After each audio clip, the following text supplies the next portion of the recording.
जब manager lucky को बाहर निकलाने के लिए आ गया था और सभी की नज़रें उसे और साक्षी को हीन भावना से देख रही थी, तब लकी ने कहा वो यहाँ पर फ्री में नहीं आया था, उसने यहाँ आने के लिए एक टेबल बुक की थी। ये सुनते ही डिम्पल और राहुल समेत बाकी सब लोग चौंक गए थे। यहाँ तक कि साक्षी को भी ऐसा लग रहा था कि लकी उसके साथ मजाक कर रहा था। क्या कहा तुमने? यहाँ तुमने टेबल बुक की है? डिम्पल ने चौंकते हुए कहा।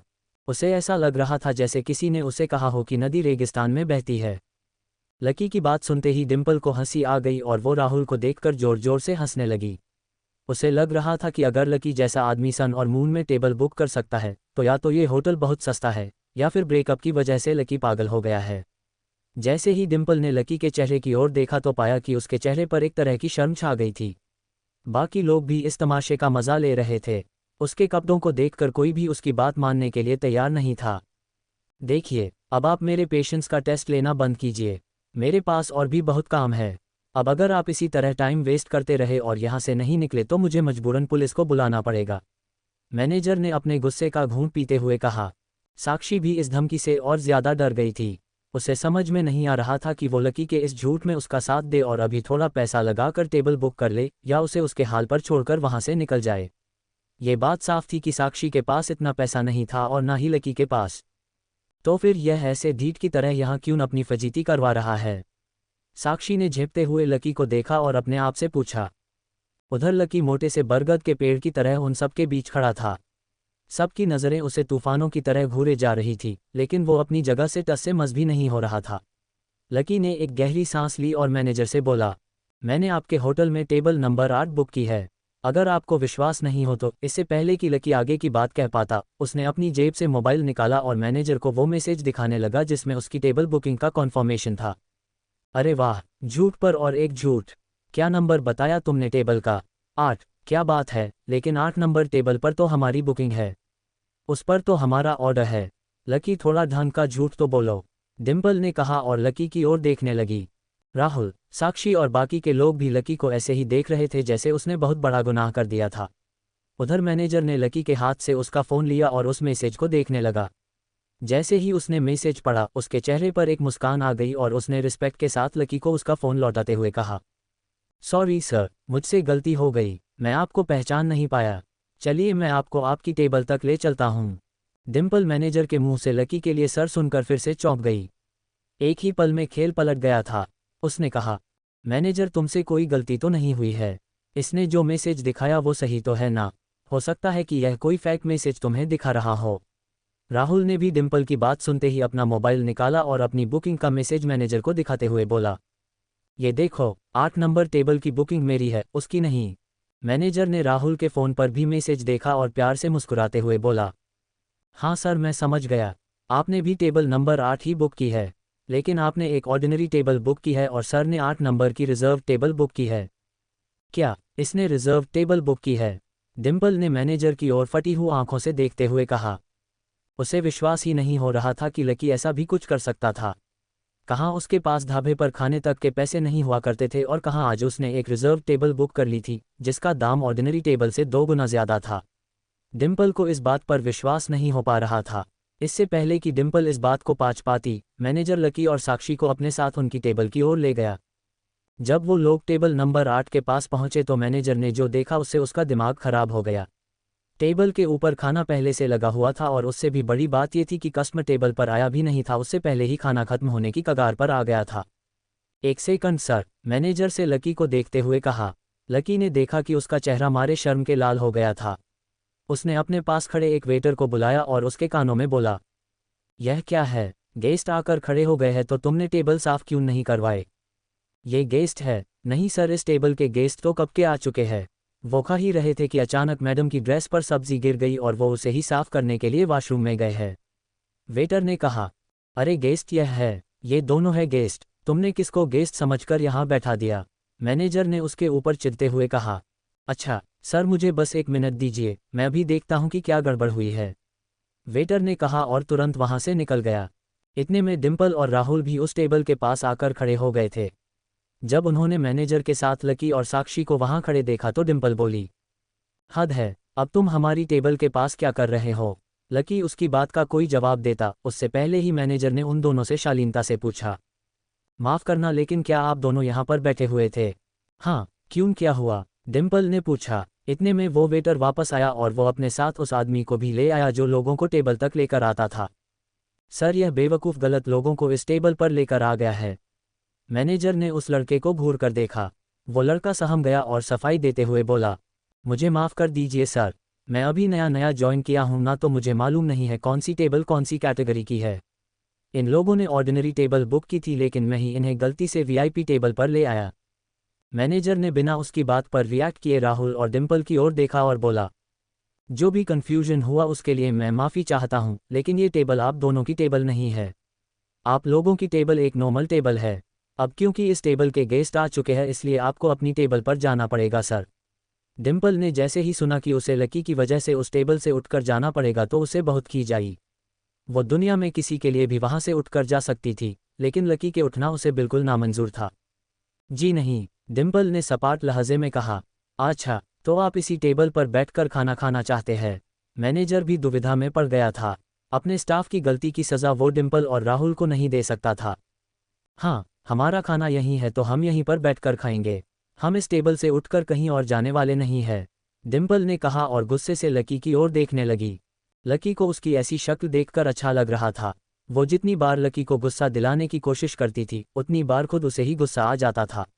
मैनेजर ने उन दोनों के बीच की तनातनी को देखते हुए एक गहरी सांस ली और बोला, ठीक है तो फिर, लेकिन मैं आपको पहले ही बता देता हूं कि वीआईपी टेबल का रेट ऑर्डिनरी टेबल के रेट से ज़्यादा है। होने दो, हम यहाँ खा सकते हैं तो हम क्यों ना खाएं? पैसों की हमें कोई परवाह नहीं है, डिम्पल ने राहुल की ओर देखते हुए कहा। आज वो किसी भी हाल में लकी को जीतते हुए नहीं देखना चाहती थी। वो नहीं देख सकती थी कि लकी उससे भी ऊंची किसी टेबल पर बैठकर उसी के सामने खाना खाए। वो लकी से उसकी पोजीशन को छीन लेना चाहती थी। डिम्पल को भले ही इस बात से कोई फर्क नहीं पड़ रहा था, लेकिन वो ये बात भूल गई थी कि इस टेबल के पैसे वो नहीं, राहुल दे रहा था। वैसे हमें कितना ज़्यादा देना पड़ेगा? राहुल ने हिचकिचाते हुए पूछा। जैसे ही लकी ने उसका ऐसा मुंह देखा, उसे जोर से हंसी आ गई। उसने अपना मुंह दूसरी ओर घुमाया और धीरे से हंस दिया। सर, आपने जो अभी ऑर्डर किया है, इसका 5,000, 1,000 रिजर्वेशन का, बाकी 750 वीआईपी का, जो बैंड अभी आपके लिए बजाकर गया उसका 2,000 और टेबल वेयर का 1,200। मैनेजर सिर्फ इतने पर ही नहीं रुका था और वो सारी चीज़ों को जोड़ जाड़कर राहुल का टोटल लगभग 15,000 के आसपास बैठ गया था। जैसे जैसे राहुल पैसे सुनता जा रहा था, उसकी छाती में धक धक बढ़ती जा रही थी। उसका दिल जला जा रहा था और उसे समझ में नहीं आ रहा था कि वो किन शब्दों में अपनी बात रखे। वो अपने आप से मन ही मन कह रहा था, इतना महंगा मैं अफोर्ड नहीं कर पाऊंगा, लेकिन वो ये बात सबके सामने कह भी नहीं पा रहा था। डिम्पल, चलो किसी नॉर्मल टेबल पर ही चलते हैं, राहुल ने डिम्पल के कानों में फुसफुसाते हुए कहा। अरे बाबू, यहाँ पर बहुत अच्छा लग रहा है तो यहीं पर खाते हैं ना, डिम्पल ने उसे बड़े प्यार से मनाने की कोशिश करते हुए कहा। चलो, प्रॉब्लम हो जाएगा, राहुल ने फिर से उसे प्यार से फुसफुसाते हुए कहा। अरे अब भी आप हैं तो क्या प्रॉब्लम होगा, डिम्पल ने कहा। देखो, मैं आखिरी बार समझा रहा हूँ, तुम्हें चलना है तो चलो वरना मैं यहाँ से जा रहा हूँ, राहुल ने गुस्से में डिम्पल के ऊपर चिढ़ते हुए कहा। वो डिम्पल को ये समझाने की कोशिश कर रहा था कि उसके पास इतने पैसे नहीं थे। अगर वो फिर भी वहाँ बैठकर खाना खाता तो शर्म के मारे पानी पानी हो जाता। जब डिम्पल को उसकी कही बात फिर भी समझ में नहीं आई तो राहुल बिना उसकी परवाह किए वहाँ से निकल गया। ये देखकर तो लकी भी चौंक गया था। वैसे उसे पहले से पता था कि डिम्पल के साथ ऐसा ही कुछ होने वाला था। अब टेबल के नज़दीक सिर्फ डिम्पल ही खड़ी रह गई थी और उसके पास भी चुकाने के लिए पैसे नहीं थे। आसपास बैठे सब लोग उन्हीं को घूर रहे थे। डिम्पल मारे शर्म के मरे जा रही थी। उसका मन कर रहा था कि वो अभी के अभी ज़मीन के अंदर अपना चेहरा धंसा दे। उन सब लोगों की नज़रों को वो देख नहीं पा रही थी। उसने घूर कर लकी को देखा और अपना बैग उठाकर वहाँ से निकल गई। इसके बाद मैनेजर ने तुरंत वेटर को टेबल साफ करने का इशारा किया और रिस्पेक्ट के साथ लकी और साक्षी को उनकी जगह पर बैठाया। फिर उनके लिए अलग अलग तरह की महंगी से महंगी डिशेस मंगवाई गई। वो बैंड फिर से आया और उनके लिए संगीत बजाने लगा। जब तक लकी और साक्षी खा रहे थे, तब तक दो वेटर सिर्फ उन्हें सर्व करने के लिए वहीं पर खड़े हुए थे। उधर इतनी बेइज्जती होने के बाद भी डिम्पल और राहुल वहां से निकले नहीं थे। भले ही राहुल वहां से जाना चाह रहा था, लेकिन डिम्पल सन और मून जैसी जगह का खाना छोड़कर नहीं जाना चाह रही थी। उसने राहुल को थोड़ा मनाया और फिर दोनों 8 नंबर की ऑर्डिनरी टेबल पर आकर बैठ गए। वहां से वो लोग लकी और साक्षी को देख पा रहे थे। लकी बहुत मज़े से साक्षी के साथ अपने खाने को एंजॉय कर रहा था। उन दोनों को इतनी मज़े से उस टेबल पर बैठा देख डिम्पल का मुंह सूज गया था। उसे समझ में नहीं आ रहा था कि आखिर लकी जैसा आदमी इतनी महंगी जगह पर बैठकर कैसे खाना खा सकता था। लकी को वहां बैठा देखकर तो डिम्पल के गले में खाना भी नहीं उतर रहा था। इधर साक्षी का भी वही हाल था जो डिम्पल का था। उसके मन में भी लकी के लिए कई सारे सवाल थे जिन्हें वो पूछना चाह रही थी, लेकिन उसे हिचक हो रही थी। उसे इस बात पर विश्वास ही नहीं हो रहा था कि आखिर लकी जैसा आदमी उसके साथ बैठकर इतनी महंगी टेबल पर कैसे खा सकता था। साक्षी को लग रहा था कि कहीं लकी अपने साफ दिल होने की वजह और अपने भोलेपन की वजह से ज़बरदस्ती तो यह जहर नहीं पी रहा था। उसे लग रहा था कि कहीं लकी जोश जोश में अपना ही नुकसान तो नहीं करवा रहा था। जब उसने लकी की शक्ल की ओर देखा तो पाया कि वो आराम से खाना खा रहा था। जैसे ही लकी ने साक्षी को देखा तो बोला, क्या हुआ, तुम खा क्यों नहीं रही? लकी, तुम पहले ये बताओ कि तुम्हें यहाँ पर यह टेबल कैसे मिली? साक्षी ने आखिर अपने मन की बात पूछ ही ली। क्या मतलब कैसे मिली? मैंने टेबल बुक की है, अभी तो मैसेज दिखाया था मैनेजर को। लकी ने मुस्कुराते हुए कहा, हाँ वो तो मुझे मालूम है, लेकिन तुमने इतनी महंगी टेबल कैसे बुक कर ली? अभी तुमने सुना नहीं जब वो मैनेजर राहुल को इस टेबल के पैसे जोड़कर बता रहा था? लकी, सच बताओ तुमने ये टेबल कैसे बुक की? साक्षी ने अपनी जिद पर अड़ते हुए कहा। अरे बाबा चिल्ला, तुम खाना खाओ ना, मैं देख लूँगा। मैंने कहा है ना कि मैं तुम्हें एम्बैरस नहीं होने दूंगा, लकी ने कहा। साक्षी अपनी बात से हिलने को ही राजी नहीं थी। उसने अपने हाथ से चम्मच को नीचे रखा और लकी की ओर देखते हुए बोली, देखो लकी, अगर तुमने मुझे नहीं बताया तो मैं यहाँ से उठकर चली जाऊंगी।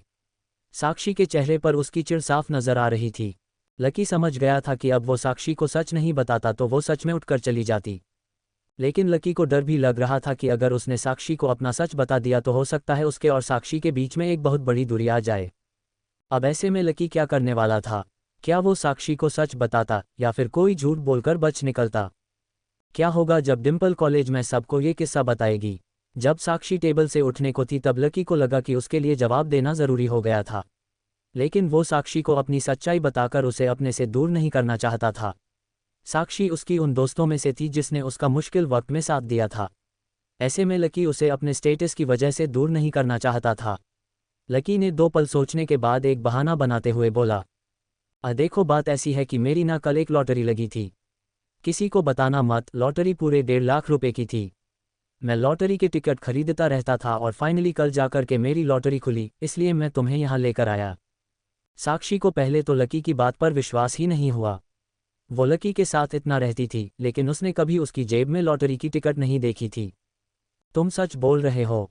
साक्षी ने कहा। हाँ बाबा, वरना मैं इतना पागल थोड़ी हूँ जो तुम्हें इतनी महंगी जगह पर लेकर आता। तुम तो जानती ही हो मेरी हालत क्या है, लकी ने खिसियाकर मुस्कुराते हुए कहा। तो जब तुम्हें अपनी हालत का अंदाज़ा खुद ही है तो फिर तुम मुझे इतनी महंगी जगह पर क्यों लेकर आए? लकी, 1.5 लाख की ही लॉटरी लगी है, 1.5 करोड़ की नहीं है जो तुम इतना उछल रहे हो, समझे ना? साक्षी ने उसे फटकारते हुए कहा। अरे इतना भी महंगा नहीं है, वैसे भी थोड़ा सा एंजॉय करना तो बनता है ना? लकी ने फिर से खिसियाकर हंसते हुए कहा। हाँ लकी, लेकिन फिर भी तुम्हें इस तरह से पैसे नहीं उड़ाने चाहिए। तुमने सिर्फ इस खाने के लिए 15,000 रुपये खर्च कर दिए, साक्षी ने उसे कड़े शब्दों में कहा। वो सच में लकी की काफ़ी फिक्र करती थी। अरे ठीक है, पैसे का क्या है, आज है कल नहीं है। वैसे भी तुम मेरी बहुत अच्छी दोस्त हो और मेरे लिए मेरे दोस्तों से बढ़कर और कोई नहीं है। फिर मैंने तुम्हें पहले कहा भी तो था कि मैं तुम्हें ट्रीट के लिए सन और मून लेकर आऊँगा, तो सॉर्टेड है, लकी ने कहा और उसके शब्द सुनकर साक्षी के दिल में कुछ हलचल सी हो उठी। उसे लग रहा था कि लकी कितना अच्छा है। साक्षी ने फिर से अपनी चम्मच उठाए और खाना खाने लगी। वहीं दूसरी तरफ डिम्पल की जलन कम होने का नाम ही नहीं ले रही थी। इधर जब लकी और साक्षी ने अपना खाना खत्म किया तो लकी ने पेमेंट किया और दोनों होटल के बाहर आ गए। डिम्पल और राहुल उससे आधे घंटे पहले ही निकल गए थे। वैसे तो राहुल डिम्पल को खाना खिलाने के बाद अपने साथ होटल ले जाना चाह रहा था, लेकिन डिम्पल ने उसका मन इतना खराब कर दिया था कि उसने उससे कुछ नहीं कहा और उसे हॉस्टल के बाहर छोड़कर सीधा अपने घर के लिए निकल गया। इधर लकी भी फिर से अपने हॉस्टल में आ गया और अपने बिस्तर पर जाकर लेट गया था। जब वो साक्षी के साथ बैठकर खाना खा रहा था तब वो डिम्पल के चेहरे पर उभरे एक एक भाव को देख पा रहा था। लकी को लग रहा था कि भले ही डिम्पल उसके मुंह से कुछ नहीं कह रही थी, लेकिन उसकी शक्ल बहुत कुछ बता रही थी। लेकिन अब लकी को उन चीज़ों से कोई फर्क नहीं पड़ रहा था। उसने डिम्पल को याद किया और अचानक ही लकी के चेहरे पर एक मुस्कान आ गई। अरे यह मैं क्या कर रहा हूँ, लकी ने अपने आप से कहा। वो खुद के इस बिहेवियर से काफ़ी शौक में था। एक दिन था जब वो डिम्पल के लिए सब कुछ कुर्बान करने के लिए राजी था, लेकिन आज जब डिम्पल के साथ उसके सामने इतना कुछ हो गया था तो उसे डिम्पल के ऊपर हंसी आ रही थी। उसे डिम्पल की फजीती पर खुशी हो रही थी। आज तो सिर्फ शुरुआत थी डिम्पल। आज के बाद आगे से तुमने अगर कभी भी मुझे परेशान करने की कोशिश की तो मैं भी तुम्हें इसी तरह जवाब दूंगा जिस तरह आज दिया है, लकी ने अपने मन में अपने आप से कहा। इधर डिम्पल भी अपने पलंग पर लेट चुकी थी और उसके मन में ढेर सारे सवाल आ रहे थे। क्या लकी सच में अमीर हो गया है, या वो पहले से अमीर था और मुझे नहीं बता रहा था? कहीं वो मेरा टेस्ट तो नहीं ले रहा था? डिम्पल ने अपने आप से पूछा। डिम्पल इन सब सवालों के जवाब जानना चाहती थी और इसलिए उसने सोचा कि वो अपने ईगो को साइड में रखेगी और साक्षी से जाकर इस बारे में बात करेगी। वो तुरंत अपने बिस्तर पर से उठी और साक्षी के कमरे की ओर जाने लगी। इधर साक्षी के कमरे में माहौल पहले से ही काफ़ी गर्म था। सब लोग यही बात कर रहे थे कि साक्षी आज लकी के साथ सन और मून में रिजर्व टेबल पर खाना खाकर आई थी। सब लड़कियों को इस बात की वजह से मन ही मन जलन हो रही थी। अरे डिम्पल, आज तुम सब लोग सन और मून गए थे ना? तुम्हारी वहाँ साक्षी से मुलाकात हुई थी? एक छोटे बालों वाली लड़की ने डिम्पल से पूछा। डिम्पल को इस बात का जवाब देने में काफ़ी संकोच हो रहा था। वो सन और मून तो गई थी और साथ ही वो साक्षी से मिली भी थी, लेकिन वो किस मुंह से बताती कि उन दोनों के बीच होटल में क्या हुआ था। इसलिए उसने उस छोटे बालों वाली लड़की के सवाल को इग्नोर किया और साक्षी की ओर इशारा करके बोली, साक्षी, तुम ज़रा 1 मिनट के लिए बाहर आ सकती हो? एक्चुअली मुझे तुमसे कुछ बात करनी थी। भले ही साक्षी को अब डिम्पल से किसी भी बारे में बात करने का कोई मन नहीं था, लेकिन फिर भी वो उसकी बात सुनने के लिए बाहर आ गई थी। साक्षी, आज जो तुम लोग डिनर करने के लिए आए थे वो तुम उसे लेकर आई थी या लकी तुम्हें लेकर आया था? डिम्पल ने इधर उधर की कुछ बातें पूछने के बाद सीधा पॉइंट पर आते हुए कहा। साक्षी को मालूम था कि डिम्पल उससे यही सवाल पूछने वाली थी, इसलिए उसने कहा, लकी मुझे लेकर गया था। क्यों, क्या प्रॉब्लम है? साक्षी ने पूछा। साक्षी, लेकिन वो इतना पैसा लाया कहाँ से था? डिम्पल ने पूछा। तुम्हें इससे क्या मतलब है? साक्षी ने तुरंत उसे जवाब दिया। उसके सवाल को सुनते ही वो चौकन्नी हो गई थी। वो समझ गई थी कि डिम्पल ये सवाल इसलिए नहीं कर रही थी क्योंकि उसे लकी की चिंता थी, उसका इस सवाल को पूछने के पीछे का मकसद ही कुछ और था। अरे यार साक्षी, तुम ये कैसी बात कर रही हो? भले ही मेरे और लकी के बीच अब कुछ नहीं रहा हो, लेकिन फिर भी मुझे उसकी चिंता तो होती ही है ना। अब क्या मुझे उसकी चिंता करने का भी राइट नहीं है? डिम्पल ने तुरंत अपने चेहरे को एक मुस्कान के साथ ढंकने की कोशिश करते हुए कहा। लेकिन साक्षी को भी उसका असली चेहरा अच्छे से समझ में आ रहा था। डिम्पल को लग रहा था कि वो और साक्षी एक दूसरे के अच्छे दोस्त थे और लकी के जाने के बाद भी उन दोनों की दोस्ती में कुछ नहीं बदला था, लेकिन साक्षी को डिम्पल का असली चेहरा दिख गया था। बताओ ना साक्षी, लकी के पास इतने पैसे कहाँ से आए? डिम्पल ने फिर से पूछा। उसकी लॉटरी लगी है, 1.5 लाख रुपए की, साक्षी ने कहा और डिम्पल का चेहरा देखने लगी। 1.5 लाख की लॉटरी? डिम्पल का मुंह खुला का खुला ही रह गया था। उसे उम्मीद नहीं थी कि लकी जैसे अनिल की इंसान की किस्मत भी इतनी चमक सकती थी। क्या हुआ डिम्पल? साक्षी ने पूछा, लेकिन डिम्पल को अपने मुंह से कुछ कहने की ज़रूरत ही नहीं पड़ी, उसका चेहरा ही सब कुछ बयान कर रहा था। जब साक्षी को एहसास हुआ कि डिम्पल आगे कुछ नहीं बोल पाएगी, तो साक्षी ने बात को आगे बढ़ाते हुए कहा, लकी की फाइनेंशियल कंडीशन पहले से ही ठीक नहीं है, लेकिन लॉटरी के इस पैसे से उसका काफ़ी बर्डन कम हो जाएगा। सार्कास्टिक, वैसे तुम उसके पैसे के बारे में तो नहीं सोच रही हो ना? साक्षी ने डिम्पल के मन में झांकने की कोशिश करते हुए कहा। अरे साक्षी, ये तुम क्या कह रही हो? ऐसा कुछ नहीं है यार, मैं उसके पैसे के बारे में क्यों सोचने लगी? डिम्पल ने कहा, लेकिन वो अपने मन में अपने आप से यही कह रही थी।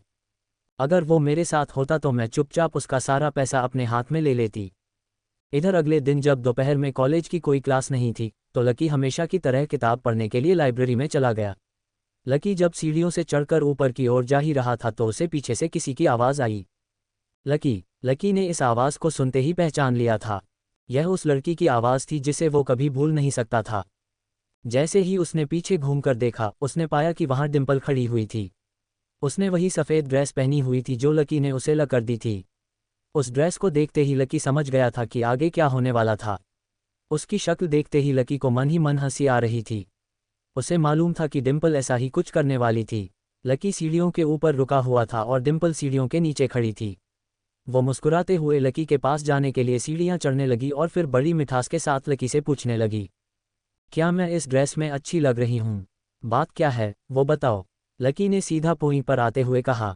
उसकी आवाज़ को सुनकर ही डिम्पल समझ गई थी कि वो नाराज़ था। डिम्पल को लकी का इस तरह से बात करना अच्छा नहीं लग रहा था। उसने अपना मुंह गोल सा बनाया और बोली, तुम ऐसे क्यों बात कर रहे हो? हमने इतना सारा क्वालिटी टाइम एक दूसरे के साथ स्पेंड किया है। हमारी एक दूसरे के साथ में इतनी ब्यूटीफुल मेमोरीज है। फिर तुम मेरे साथ इतना रूडली क्यों बिहेव कर रहे हो? डिम्पल ने कहा और लकी की ओर एक कदम बढ़कर उसका शर्ट खींच लिया। जब भी उसे लकी से कोई बात मनवानी होती थी, वो इसी तरह से लकी का शर्ट खींच लेती थी। जैसे ही वो इस तरह से लकी के कपड़े खींचती थी, लकी भी उसकी तरफ पागलों की तरह खींचा चला आता था। लेकिन आज कुछ अलग ही हुआ। जैसे ही डिम्पल के हाथ लकी के कपड़ों पर आए, लकी ने उसके हाथों को झटक दिया। फिर लकी ने उसे घूरते हुए देखा और बोला, अगर कोई बात नहीं है तो मुझे जाना है, काम है। लकी ने कहा और वो लाइब्रेरी के अंदर दाखिल होने लगा। उसका इस तरह का बर्ताव देखकर तो डिम्पल अपनी जगह पर मानो जम ही गई थी। इससे पहले तो लकी उसे गरीबी में भी रानी बनाकर रखता था, लेकिन आज तो उसने उसे ज़रा सा भी भाव नहीं दिया। कुछ ही दिनों में लकी में इतना बदलाव आ जाएगा, डिम्पल को इस बात की बिल्कुल भी उम्मीद नहीं थी। लकी, मेरा मन तो कर रहा है कि तेरा मुंह तोड़ दूं। इतनी जल्दी तेरे दिल की सारी फीलिंग्स खत्म हो गई। जो प्यार तू मुझसे करता था उसे तू भूल गया, डिम्पल ने अपने आप से कहा और ज़मीन पर अपने पैर पटकने लगी। फिर वो जाते हुए लकी को रोकने के लिए बोली। लकी, उसकी आवाज़ बहुत तेज थी। जैसे ही वो इतनी ज़ोर से चिल्लाए, आसपास बैठकर पढ़ने वाले लोग सब उसी की ओर देखने लगे। सबकी नज़रें डिम्पल पर टिक गई थी। लाइब्रेरियन भी उसी को देख रहा था। लकी, तुम क्या मुझे एटीट्यूड दिखाने की कोशिश कर रहे हो? पिछले साल जब ढेर सारे लोग मेरे पीछे पड़े हुए थे, जब ढेर सारी सरकारी नौकरी करने वालों के बेटे, जब ढेर सारे बिजनेसमैन के बेटे और ढेर सारे ऐसे लड़के जिनकी फाइनेंशियल कंडीशन काफ़ी अच्छी थी, उन सब को छोड़कर मैं सिर्फ तुम्हारे पास आई थी। मैंने उन सब को रिजेक्ट करके तुम्हें सेलेक्ट किया था। मैं तो तुम्हारे साथ कहीं भी खाने को, कहीं भी जाने को राजी हो जाती थी। मैंने तुम्हारे साथ सड़क के गोलगप्पे भी खाए हैं और टपरी की चाय भी पी है। पर मैंने तुम्हारे साथ क्या कभी इतना बुरी तरह से बिहेव किया है जितना तुम अभी मेरे साथ कर रहे हो? क्या तुम्हें मुझसे शर्म आ रही है? डिम्पल ने उसी तरह से सबके सामने चिल्लाते हुए कहा। वो जितनी ज़ोर से हो सकती थी उतनी ज़ोर से चिल्ला रही थी। जब उसने अपनी बात खत्म की तो उसकी आंखें लाल हो चुकी थी। उसी बातें सुनकर सबको ऐसा लग रहा था कि वो एक बहुत ही सच्ची और ईमानदार प्रेमिका थी, जिसके साथ लकी ने धोखा किया था। सभी लोग जो वहां बैठे थे, वो डिम्पल की इस बात को सुनकर उसकी ओर आकर्षित हो गए थे और अब वो लकी के जवाब का इंतजार कर रहे थे। गधे, इस बेचारी ने तेरे लिए इतना कुछ किया और तू इसी को छोड़कर जा रहा है। ये तो बहुत ही बुरी बात है। कुछ लड़कों ने डिम्पल की तरफदारी करते हुए लकी से कहा और डिम्पल को शांत करवाने लगे। अरे तुम इस पागल के पीछे क्यों पड़ी हुई हो? छोड़ो इसका चक्कर, एक लड़के ने डिम्पल के कंधे पर हाथ रखते हुए कहा। अरे तुम तो फूल के जैसी हो और फूल गोबर में पड़ा अच्छा नहीं लगता। उसे तो फ्लावर वास्क में ही होना चाहिए। इस जैसे लड़के लिए तुम्हें उदास होने की बिल्कुल ज़रूरत नहीं है। एक और लड़के ने डिम्पल की दूसरी ओर आकर खड़े होते हुए कहा। लकी को इधर समझ ही नहीं आ रहा था कि आखिर डिम्पल करना क्या चाह रही थी। जो भी वो कह रही थी, लकी को मालूम था कि वो सच नहीं था। ना तो कोई सरकारी दफ्तर में काम करने वाले का लड़का और ना ही कोई बिजनेसमैन का लड़का डिम्पल का पीछा कर रहा था। और भले ही वो गरीब था, लेकिन जब भी वो कभी होटल में कमरा लेते थे तो लकी ने कभी 1000 रुपये से कम का कमरा नहीं लिया था। और कमरे में जाने के बाद भी डिम्पल भले ही उसके साथ चली जाती थी, लेकिन वो उसे कभी छूने नहीं देती थी। इधर लकी को भी कुछ लड़कियों ने घेर लिया था।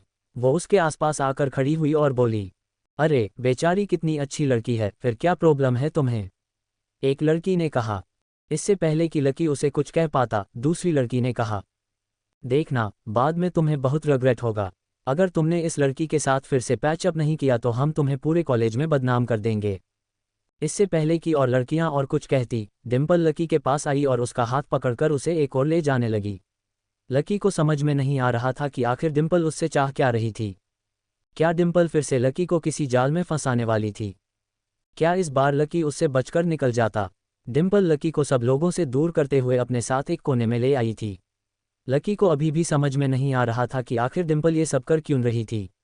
डिम्पल ने उसका हाथ पकड़ रखा था और उसे अपने साथ लाइब्रेरी से बाहर ले आई थी। डिम्पल उसे लाइब्रेरी के पास ही ले गई और इससे पहले कि लकी उससे अपना हाथ छुड़ा पाता, उसने उसे गले लगा लिया। अरे तुम करना क्या चाह रही हो? लकी ने डिम्पल को अपने से दूर करते हुए पूछा। क्या तुम्हें सच में 1.5 लाख रुपए की लॉटरी लगी है? डिम्पल ने लकी की ओर देखते हुए कहा। लकी पहले तो उसके सवाल से सकपका गया, लेकिन फिर उसने अपने आप को शांत करते हुए कहा, हाँ, मुझे 1.5 लाख की लॉटरी लगी है, लेकिन मुझे नहीं लगता कि तुम्हें इस बात से कोई लेना देना होना चाहिए। लकी ने उसे भाव ना देते हुए कहा। वो मन ही मन अब समझ गया था कि आखिर डिम्पल उसके पास क्यों आई थी और वो क्यों उससे इतना ज़्यादा चिपक रही थी। लकी को डिम्पल के इस व्यवहार पर हंसी आ रही थी।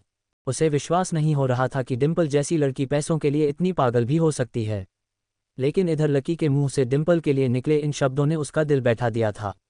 वो उसे बिल्कुल भाव नहीं दे रहा था। डिम्पल को लग रहा था कि उसकी दाल इतनी आसानी से गलने वाली नहीं थी। अरे तुम मुझसे ऐसे क्यों बात कर रहे हो? तुम भूल गए हम दोनों ने कितना क्वालिटी टाइम एक दूसरे के साथ स्पेंड किया है, हमारी एक दूसरे के साथ कितनी अच्छी मेमोरीज है। डिम्पल ने कहा और मुस्कुराते हुए उसे देखने लगी। देखो, अगर 1.5 लाख मिलने से पहले तुम मुझसे ऐसे गले मिलती या ऐसे मुस्कुराती ना, तो तुम्हारी कसम मैं हंसते हंसते सारा पैसा तुम्हारे हाथ में रख देता। मुझे ज़रा भी फर्क नहीं पड़ता, लेकिन अब मैं फिर से बेवकूफ़ नहीं बनना चाहता। मुझे ये बात समझाने के लिए, इनफैक्ट रियलाइज़ करवाने के लिए थैंक यू कि तुम्हें प्यार की भूख नहीं है, पैसों की भूख है, और तुम्हें कितना भी पैसा दे दिया जाए तुम्हारी भूख कभी शांत नहीं होने वाली है। लकी ने कहा और डिम्पल की शक्ल देखने लगा। डिम्पल की आंखों में अब वो पहले वाली चमक नहीं रह गई थी। उसे ऐसा लग रहा था कि किसी ने उसे एक खींचकर तमाचा लगा दिया था और वो अब रियलिटी में आ गई थी। इधर लकी भी काफ़ी वक्त से ये सब कहना चाह रहा था, लेकिन कह नहीं पा रहा था। उसके अंदर यह सब भरा हुआ था जो आज बाहर निकल गया था। जैसे ही वो सब उसके अंदर से बाहर निकला, उसको अंदर ही अंदर अच्छा महसूस होने लगा था। लकी ने डिम्पल की आंखों में आखिरी बार देखा, फिर उसके हाथ से अपना हाथ अलग किया और आगे निकल गया। ठीक उसी वक्त डिम्पल को आज सच में बहुत बुरा लग रहा था। उसे लग रहा था कि लकी ने उससे जो कहा वो बहुत ही ज़्यादा था।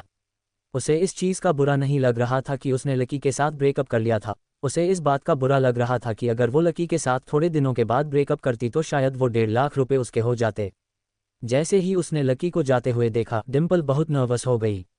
अगर आज उसने यह मौका गंवा दिया तो फिर उसे ज़िंदगी भर इसका पछतावा होने वाला था। इसका मतलब ये भी था कि लकी के 1.5 लाख रुपए पर उसका कोई हक नहीं था। लकी, डिम्पल जोर से चिल्लाए। चाहे जो भी हो, आज वो अपना इतना बड़ा ईगो साइड में रखकर उससे मिलने के लिए आई। उसने उसकी ड्रेस पहनी, उसने उसे गले लगाया। वो इतनी आसानी से अपने 1.5 लाख रुपए को जाने नहीं देने वाली थी। उसने देखा कि उसके आवाज़ देने के बाद लकी भी रुक गया था। डिम्पल जोर से भागी और लकी को पीछे से गले लगा लिया और अपना चेहरा उसकी पीठ में धंसा लिया। लकी, तुम बहुत बदल गए हो। अब तुम वो लकी नहीं लग रहे जिससे मैंने प्यार किया था। तुम्हें हुआ क्या है? तुम इतने रूड क्यों हो गए हो? डिम्पल ने कहा। लकी ने उसकी बात का कोई जवाब नहीं दिया। डिम्पल ने लकी के शरीर को पकड़ रखा था, लेकिन लकी उसकी चुहन को बर्दाश्त तक नहीं कर पा रहा था।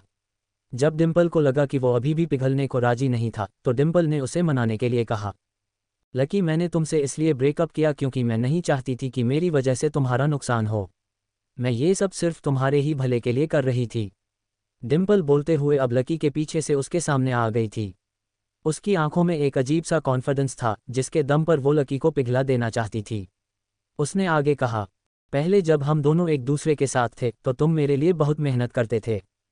तुम मेरे लिए गिफ्ट्स लाते थे, कॉस्मेटिक्स लाते थे, कपड़े लाते थे, मुझे बाहर घुमाते थे, खिलाते थे, और मैं जानती हूँ कि इसकी वजह से तुम्हें बहुत सारा इधर उधर का काम भी करना पड़ता था। जब तुम ऐसे परेशान होते थे तो मुझे बुरा लगता था।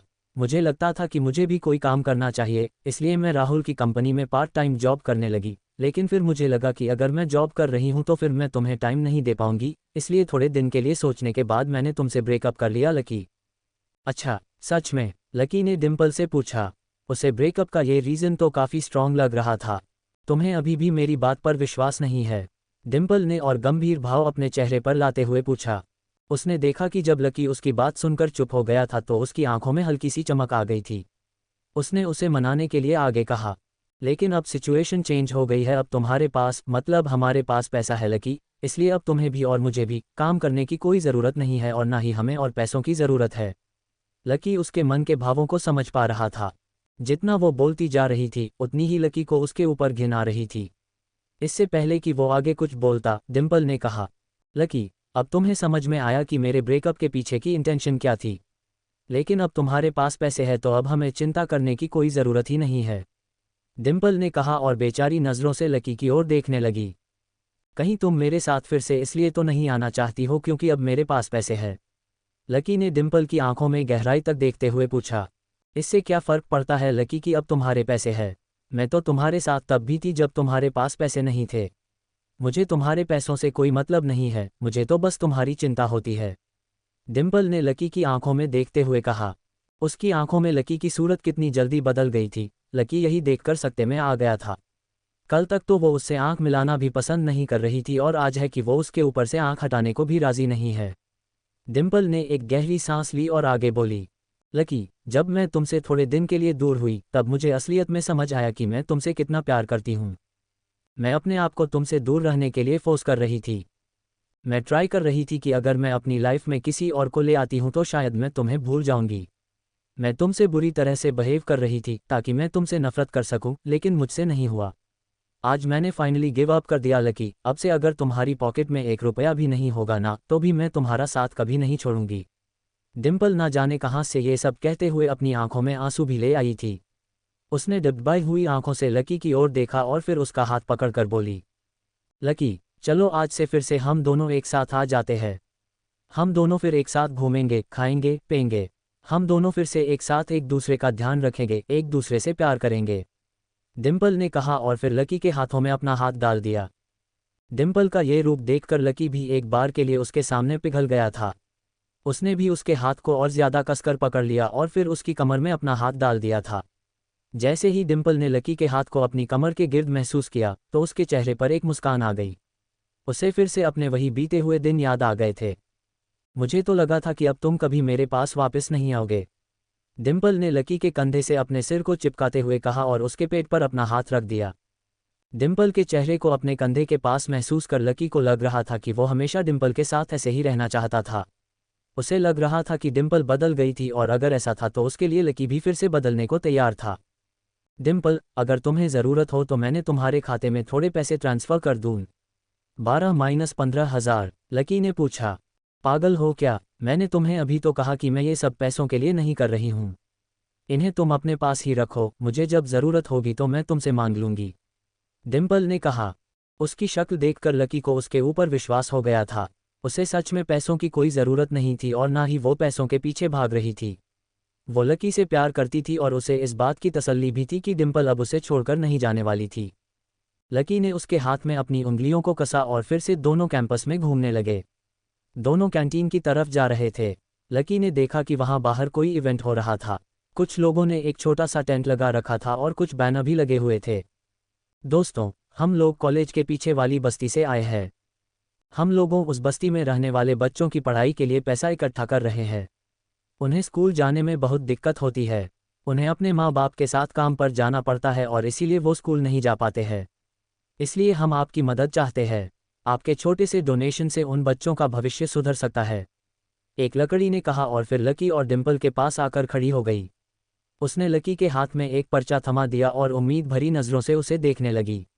लकी ने उस पर्चे को देखा और बोला, ठीक है, आप लोग एक अच्छा काम कर रहे हैं और मैं इसके लिए डोनेट करना चाहता हूँ।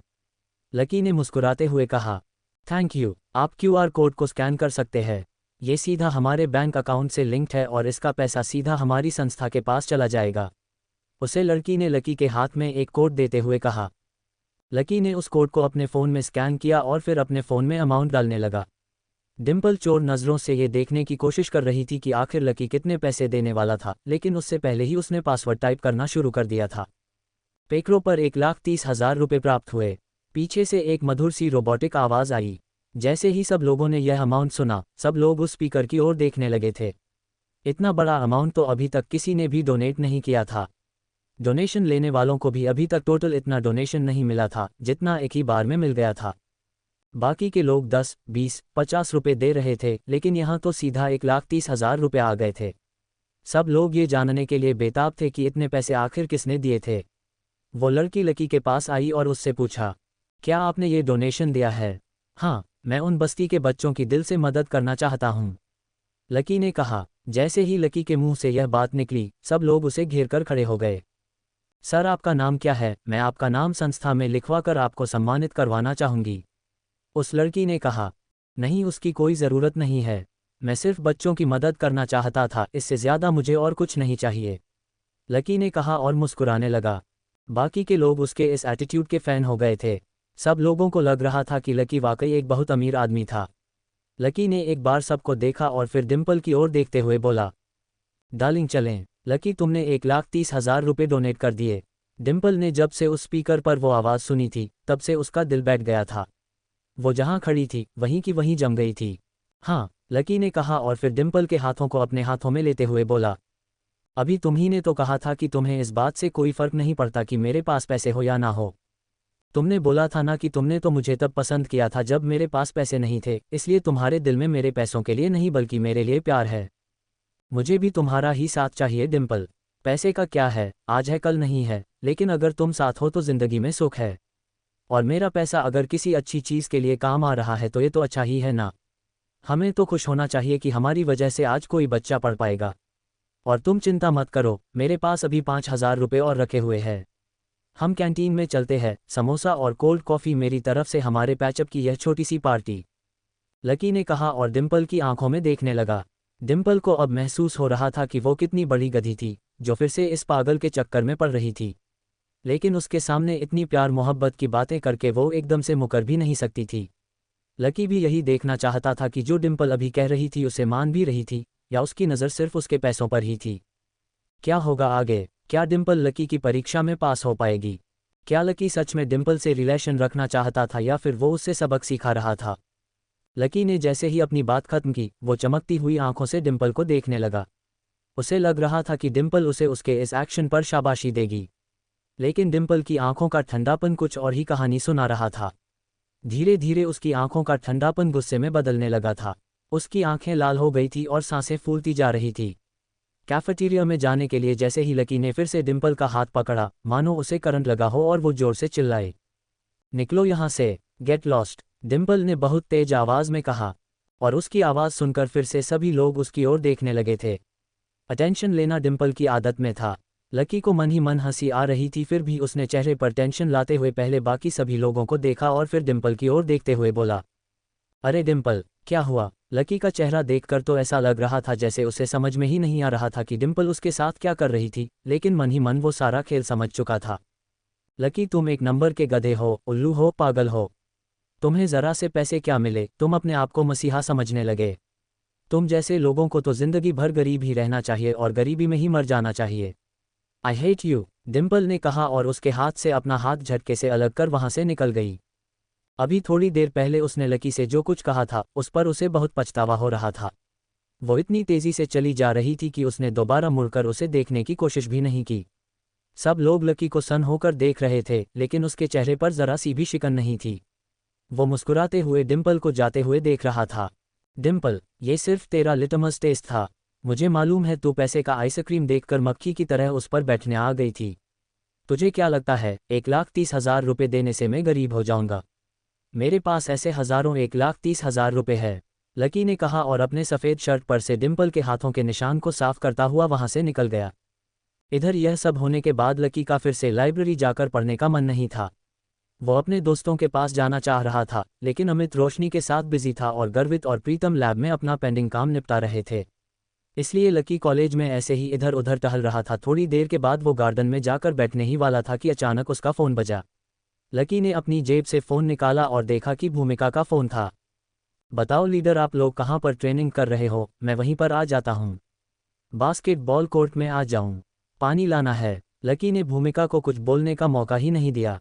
ना जाने क्यों, लेकिन उसे ऐसा लग रहा था जैसे वो 7वें आसमान पर था। वैसे उसने जो कहा था वो गलत भी नहीं था, भूमिका को उससे और कोई काम होता भी नहीं था। लेकिन आज बात कुछ और थी। जैसे ही उसने भूमिका की आवाज़ सुनी, उसकी भौहें आपस में मानो जुड़ ही गई। लकी, तुम कितना सोचते हो, हमारी कितनी केयर करते हो। मुझे नहीं लगता कि हमारे पूरे कॉलेज में कोई इतना केयरिंग होगा जितने की तुम हो। और मैंने तुम्हें इसलिए कॉल नहीं किया है कि तुम इधर ट्रेनिंग में आओ। मैंने तुम्हें इसलिए कॉल किया है क्योंकि आज तुम्हें स्प्रिंकल में आना है। शाम को पहुंच जाना, याद रहेगा ना? कॉलेज के बाहर जो है स्प्रिंकल, भूमिका ने कहा और फ़ोन काट दिया। लकी को तो लग रहा था कि वो भूमिका से मिलने के बहाने अदिति से भी मिल लेगा, लेकिन यहाँ तो बात ही कुछ और थी।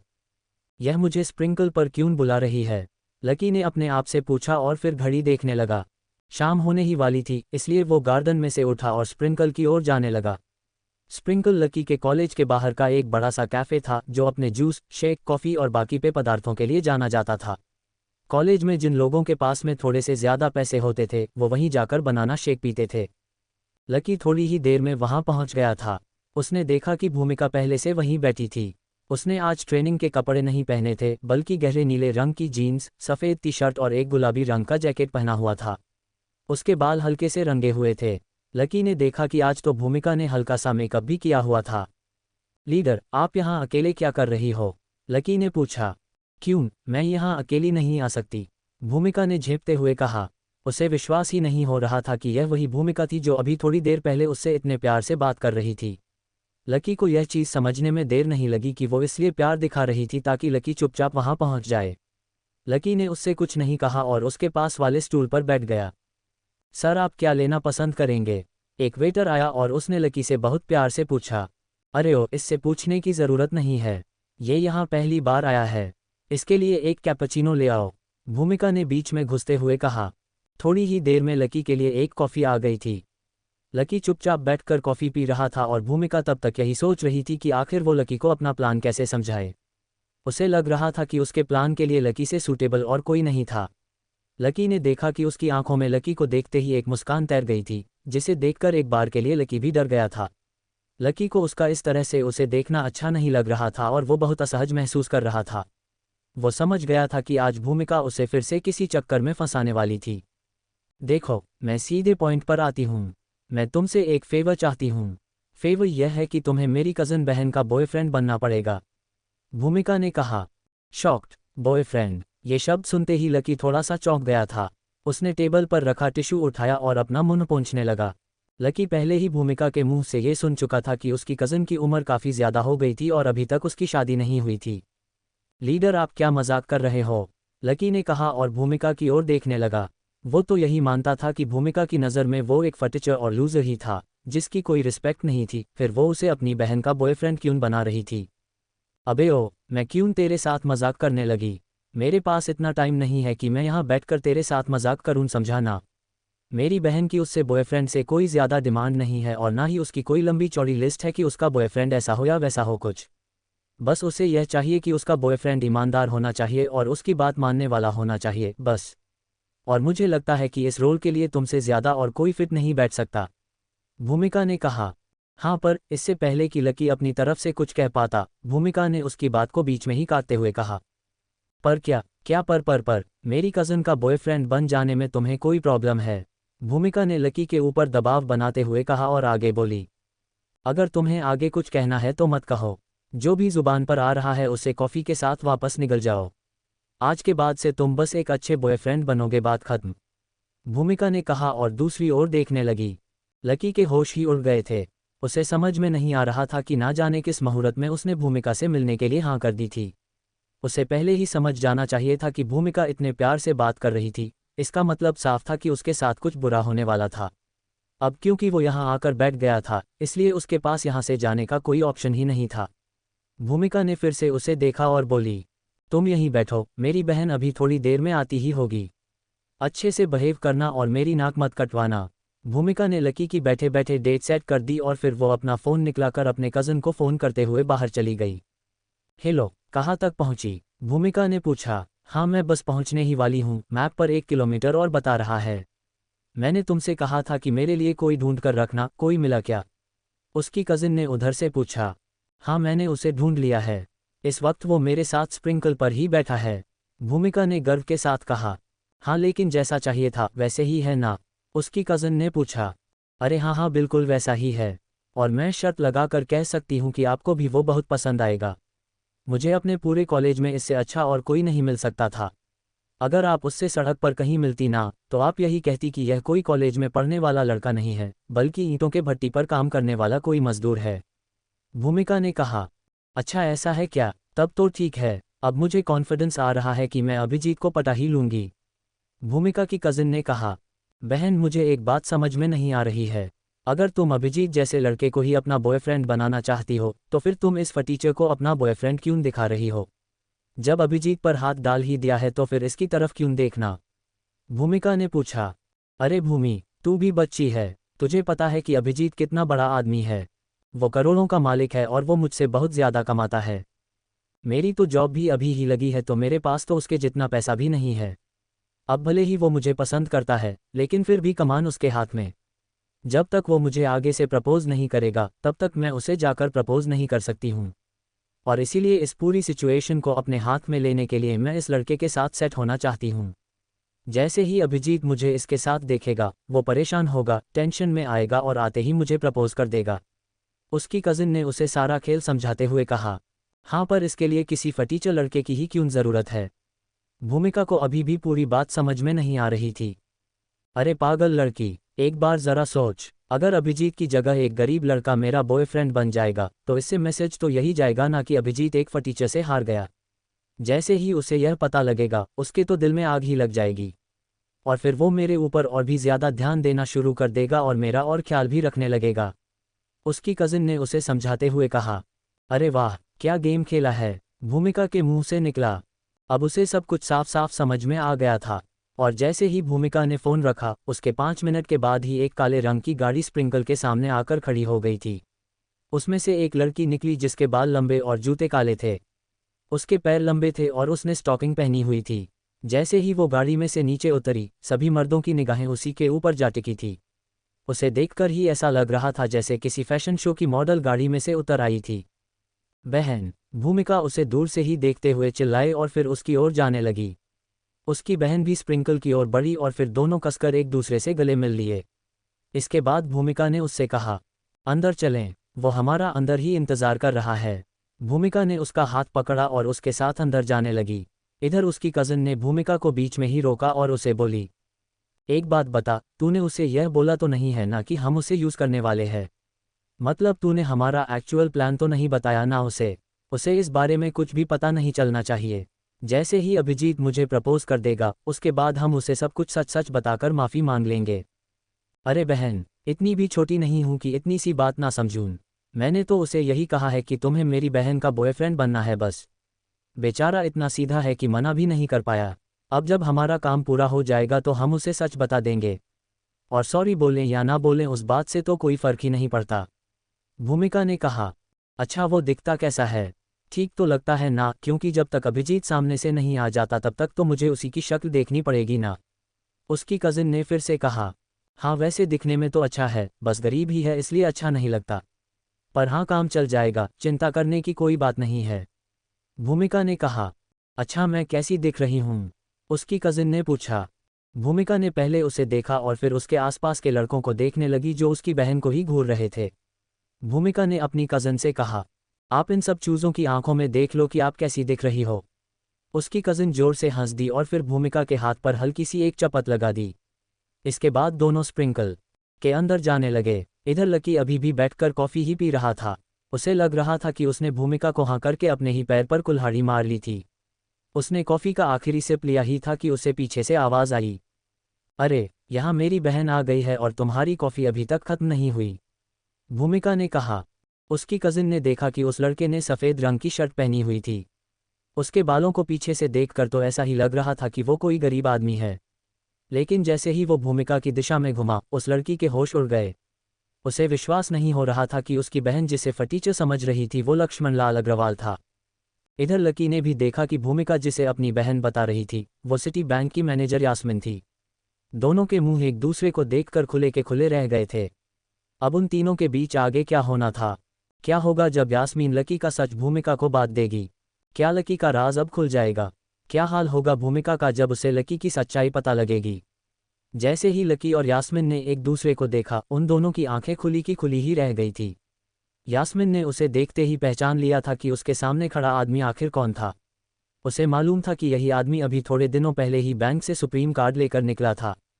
यास्मिन ने इसके बैंक से चले जाने के बाद मैनेजर से लकी के बारे में बात भी की थी। तब उसने यास्मिन को बताया था कि उसके पास कितना सारा पैसा और कितनी सारी प्रॉपर्टी थी। उसने उसे ये भी बताया था कि लकी ही वो पहला इंसान था जिसने उस ब्रांच में से फिंगरप्रिंट के जरिए पैसे निकाले थे। ये सुनते ही यास्मिन की आंखें फटी की फटी रह गई थी। अब जब इतना अमीर आदमी उसके सामने ऐसे खड़ा था तो यास्मिन को समझ में नहीं आ रहा था कि वो कैसे बिहेव करे। अरे, तुम्हारी आंखें हैं या बटन? तुम्हें दिख नहीं रहा कि मेरी बहन खड़ी है, इसके लिए चेयर कौन खींचेगा? भूमिका ने लकी को हड़काते हुए कहा। यास्मिन ने भूमिका को घूर कर देखा और फिर लकी की ओर प्यार से देखते हुए बोली, हेलो, कैसे हैं आप? भूमिका को लगा कि उसकी बहन लकी के साथ फ्रेंडली होने की कोशिश कर रही थी ताकि वो अपनी बात से मुकर ना जाए। फिर भी भूमिका से रहा नहीं गया और वो फिर से बोली, चेयर? अरे, उसकी कोई ज़रूरत नहीं है, मैं खुद कर लूँगी, यास्मिन ने कहा और कुर्सी खींचकर खड़ी हो गई। वो लकी के बैठने का इंतजार कर रही थी। लकी को मन ही मन अपनी किस्मत पर हंसी आ रही थी। अंदर ही अंदर हंसते हुए पहले वो बैठा और फिर उसके बाद यास्मिन और भूमिका भी बैठ गए। भूमिका को लग रहा था कि यास्मिन लकी के सामने कुछ ज्यादा ही बन रही थी। उसे समझ में नहीं आ रहा था कि लकी को यह इतना भाव क्यों दे रही थी। वो तो वैसे भी इस खेल में प्यादा है, तो फिर उसे अभी से इतना सिर पर क्यों चढ़ाना। भूमिका ने मन ही मन सोचा। फिर उसे लगा कि हो सकता है यास्मिन उसे किसी भी तरह का शक करने का मौका नहीं देना चाहती होगी, इसलिए वो उससे इस तरह से बात कर रही थी। बहन, मैं तुम्हारा इंट्रोडक्शन करवा देती हूँ। इसका नाम लकी है, ये हमारे कॉलेज में सेकंड ईयर का स्टूडेंट है। ये काफ़ी ज़्यादा ईमानदार लड़का है और मुझे लगता है कि तुम्हें इससे ज़्यादा ईमानदार लड़का और कहीं नहीं मिल सकता है। भूमिका ने अपनी बहन के सामने मुस्कुराते हुए कहा। फिर उसने लकी की ओर देखा। उसके चेहरे से साफ पता चल रहा था कि उसे इन दोनों के इरादों के बारे में कोई भनक नहीं थी, इसलिए भूमिका की खुशी भी दुगनी हो गई थी। वहीं यास्मिन ने उसे देखा और शर्मिंदा होते हुए उसके सामने हाँ में गर्दन हिला दी। इसके बाद भूमिका ने उनके खाने पीने के लिए कुछ ऑर्डर करने के लिए मेन्यू देखने लगी, लेकिन क्योंकि आज वहां पर भीड़ ज़्यादा थी, इसलिए वेटर भी आने में थोड़ी सी देर लगा रहा था। क्या हुआ लकी, तुम्हारे होश क्यों उड़े हुए हैं और इधर उधर क्या देख रहे हो? जाकर वेटर को बुलाकर लाओ ना। दिख नहीं रहा मैं कितनी देर से हाथ में मेन्यू पकड़े खड़ी हूँ। भूमिका ने फिर से उसे दुत्कारते हुए कहा और फर टेबल पर मेन्यू रखकर अपने पैर पर पैर डालकर बैठक गई। लकी उठकर जाने ही वाला था कि इतने में यास्मिन बोली, अरे नहीं नहीं, तुम रुको, मैं जाकर देख कर आती हूँ। उसकी आवाज़ में एक अजीब सी झिझक थी, जिसके पीछे की वजह भूमिका को समझ में नहीं आ रही थी। भूमिका जिस तरह से लकी से बात कर रही थी, उसे सुनते ही यास्मिन बुरी तरह से घबरा गई थी। या तो उसे अंदाज़ा नहीं था कि लकी कौन था, या फिर उसकी बहन सच में बहुत हिम्मत वाली थी। जैसे ही यास्मिन जाने के लिए उठने लगी, भूमिका ने उसे घूर कर देखते हुए कहा, अरे तुम क्यों जाओगी? लड़का वो है तो उसे जाने दो ना। तुम्हें दिख नहीं रहा है हम लड़कियां हैं? जाओ जाकर वेटर को बुला कर लाओ। भूमिका ने लकी की ओर देखते हुए कहा। लकी का मन तो कर रहा था कि वो उठकर सीधा बाहर चला जाए, लेकिन यास्मिन की ऐसी हालत देखकर उसे मज़ा आ रहा था। उसे एक पल और लगा ही था उठने में कि भूमिका फिर से बोली, भाई लिख कर दूं क्या? जाओ ना, तुम में ज़रा सी भी शर्म नहीं है। लकी को भूमिका के बारे में सब कुछ पता था। वो जानता था कि उसे बात करने की तमीज़ नहीं थी। सब लोग उसे इसीलिए झेल लेते थे क्योंकि वो लीडर थी और लकी को भी उसके इस तरह से बात करने से कोई फ़र्क नहीं पड़ता था, इसलिए वो चुपचाप खड़ा हुआ और मैनेजर के काउंटर के पास जाने लगा। उसने भूमिका वाली टेबल की ओर इशारा करते हुए वहां पर एक वेटर को भेजने के लिए कहा और सीधा वॉशरूम चला गया। वो इन दोनों से दूर 2 पल सुकून की सांस लेना चाहता था। थोड़ी ही देर के बाद जब वो वॉशरूम से बाहर आया तो उसने देखा कि यास्मिन वहीं बाहर ही खड़ी थी। उसके चेहरे पर एक मुस्कान थी, लेकिन लकी उसकी आंखों को देखकर यह कह सकता था कि वो सॉरी फील कर रही थी। इससे पहले कि लकी उससे कुछ कहता, उसने लकी से कहा, सर मुझे माफ़ कर दीजिए सर, मुझसे बहुत बड़ी गलती हो गई। और आप मेरी बहन भूमिका की बात का भी बुरा मत मानना, वो एक नंबर की पागल है। किस तरह के लोगों से किस तरह की बात करनी चाहिए उसे इस चीज़ की बिल्कुल भी समझ नहीं है। जैसे उसने अभी आपसे बात की, वो सुनकर मुझे बहुत बुरा लगा और मैं उसके बहाव पर आपसे माफ़ी मांगती हूँ। यास्मिन के माथे पर चिंता की लकीरें बन गई थी। वो सच में बहुत परेशान दिख रही थी। नहीं, ऐसी कोई बात नहीं है। भूमिका मेरे साथ हमेशा ऐसे ही बात करती है, इसलिए मैं उसकी बातों का बुरा नहीं मानता हूँ। लकी ने मुस्कुराते हुए कहा और फिर यास्मिन की आंखों में देखते हुए बोला, वैसे तुम्हें पता है क्या कि मैं कौन हूँ? लकी को अभी तक यही याद था कि आखिरी बार जब वो और यास्मिन दोनों मिले थे तो लकी के बैंक से बाहर निकल जाने के बाद भी यास्मिन ने उसकी बात पर विश्वास नहीं किया था कि वो कौन है। इसलिए लकी को अभी भी इस बात का शक हो रहा था कि वो भूमिका की बात पर इसलिए माफ़ी मांगने आई थी क्योंकि उसे बुरा लगा था, या फिर वो इसलिए आई थी क्योंकि उसे उसकी असली पहचान का पता चल गया था। यास्मिन ने 1 सेकंड का वक्त लिया और फिर लकी के सामने बिना कुछ बोले सिर्फ हाँ में अपनी गर्दन हिला दी। भले ही वो लकी की असली पहचान के बारे में पूरी तरह से नहीं जानती थी, लेकिन फिर भी वो इतना तो जानती थी कि लकी वाकई बहुत अमीर था। मुझे एक बात का जवाब दो, जब तुम खुद इतनी अमीर हो, इतने अच्छे बैंक में जॉब कर रही हो, तो फिर एक गरीब को अपना बॉयफ्रेंड क्यों बनाना चाहती हो? लकी ने पूछा। जब से उसने यास्मीन को देखा था तभी से उसके मन में यह सवाल घूमे जा रहा था। वो असल में यास्मीन को समझ में नहीं आ रहा था कि वो लकी के इस सवाल का जवाब कैसे दे। अगर वो लकी को सच बता देती तो उसे लग रहा था कि लकी उसकी लाइफ की कहानी को यहीं ख़त्म करवा देता। लकी अभिजीत से कई गुना ज़्यादा अमीर था। अचानक यास्मीन को लगा कि यह उसके लिए और भी अच्छा मौका था। उसे लग रहा था कि अगर वो अभिजीत की जगह लकी को फंसाने में कामयाब हो जाती है तो उसकी लाइफ सेट हो जाएगी और उसे फिर कभी पीछे मुड़कर देखने की ज़रूरत नहीं पड़ेगी। पैसा, पावर, इज्जत सब उसके पैरों में होंगे। वो रातों रात अमीर हो जाएगी, बहुत अमीर। ये सोचते ही अचानक यास्मिन के दिमाग में एक तरकीब आ गई थी। वो सोच रही थी कि क्यों ना लकी जैसा उसका वैसे ही इस्तेमाल किया जाए, इसलिए उसके सवाल के जवाब में यास्मिन बोली, आखिरी बार जब हम बैंक में मिले थे तब मैंने आपके बारे में बहुत गलत सोच लिया था। मुझे अपने आप पर बहुत गुस्सा आ रहा था। मुझे इस बात पर बहुत घमंड होने लगा था कि मैं बहुत अमीर हूँ और मेरे पास बहुत पैसा है, लेकिन मैं दिल से बहुत गरीब हूँ। मेरे अंदर ह्यूमैनिटी नाम की कोई चीज़ ही नहीं है, इसलिए मैंने सोचा कि मैं अपने आप को सुधारने के लिए एक गरीब से प्यार करूंगी, ताकि मैं ज़िंदगी का असली दुख देख सकूं, उसे फील कर सकूं। अगर मेरा उसके साथ ठीक चलने लगा तो मैं उससे शादी भी कर लूंगी, मुझे उसमें भी कोई दिक्कत नहीं है। यास्मिन की आवाज़ में गंभीरता थी। वो लकी से फेवर लेने के लिए जितना पोलाइट हो सकती थी उतना पोलाइट होने की कोशिश कर रही थी। अच्छा, लकी ने कहा, लेकिन लकी को तो उसकी आंखों में कुछ और ही नज़र आ रहा था। जैसे ही लकी ने उसकी आंखों में इस तरह से देखा तो यास्मिन ने अपनी नज़र नीचे झुका ली। इससे पहले कि लकी के मन में उसके लिए शक और ज़्यादा गहरा था, उसने लकी से कहा, मैं सच बोल रही हूँ सर, मैं कसम खाकर कह रही हूँ कि मैं आपके सामने झूठ नहीं बोल सकती हूँ। अगर मैं झूठ बोलूँ तो मुझे ऐसी मौत आए जैसी आज तक किसी को नहीं आई। यास्मिन ने लकी को यकीन दिलाने के लिए और उसका दिल जीतने के लिए कसम तक खा ली थी, लेकिन लकी के मन में अभी शक बना हुआ था। ओह, लेकिन इसमें मैं तो तुम्हारी कोई मदद कर ही नहीं सकता हूँ। तुम्हें तो पहले से मेरी पहचान के बारे में मालूम है और इसलिए मुझे नहीं लगता कि मैं तुम्हारे लिए ठीक रहूँगा। लकी ने उसकी आंखों को और गहराई से देखते हुए कहा। लकी के मन से यह बात निकलने का नाम ही नहीं ले रही थी कि यास्मिन के इरादे कुछ और ही थे, इसलिए वो सोच रहा था कि उससे पहले से ही जितना दूर रहा जाए उतना अच्छा था। लेकिन इधर यास्मिन भी इतनी आसानी से इतने अच्छे मौके को अपने हाथ से जाने नहीं देने वाली थी। भले ही लकी ने उसके ऑफर को ठुकरा दिया था और वो उसकी कोई बात सुन भी नहीं रहा था, लेकिन यास्मिन ने तो अपना मन बना ही लिया था कि वो लकी को छोड़ने वाली नहीं है। सर, एक्चुअली और एक रीज़न है जिसकी वजह से मैं बॉयफ्रेंड ढूंढने के लिए इतनी मरे जा रही हूँ। असल में मेरे फैमिली वालों ने मेरे लिए एक लड़का देखा है। उसका नाम अभिजीत है। मुझे वो लड़का बिल्कुल भी पसंद नहीं है सर, लेकिन वो और उसका परिवार और मेरा परिवार मेरे पीछे ही पड़े हुए हैं। अब मेरे पास उसे मना करने के लिए कोई सॉलिड रीज़न नहीं है, इसलिए मुझे जल्द से जल्द एक बॉयफ्रेंड की तलाश है ताकि मैं उससे पीछा छुड़ा सकूं। सर प्लीज़ इस मैटर में आप ही मेरी हेल्प कीजिए ना सर। यास्मिन ने उसके आगे हाथ जोड़ते हुए कहा।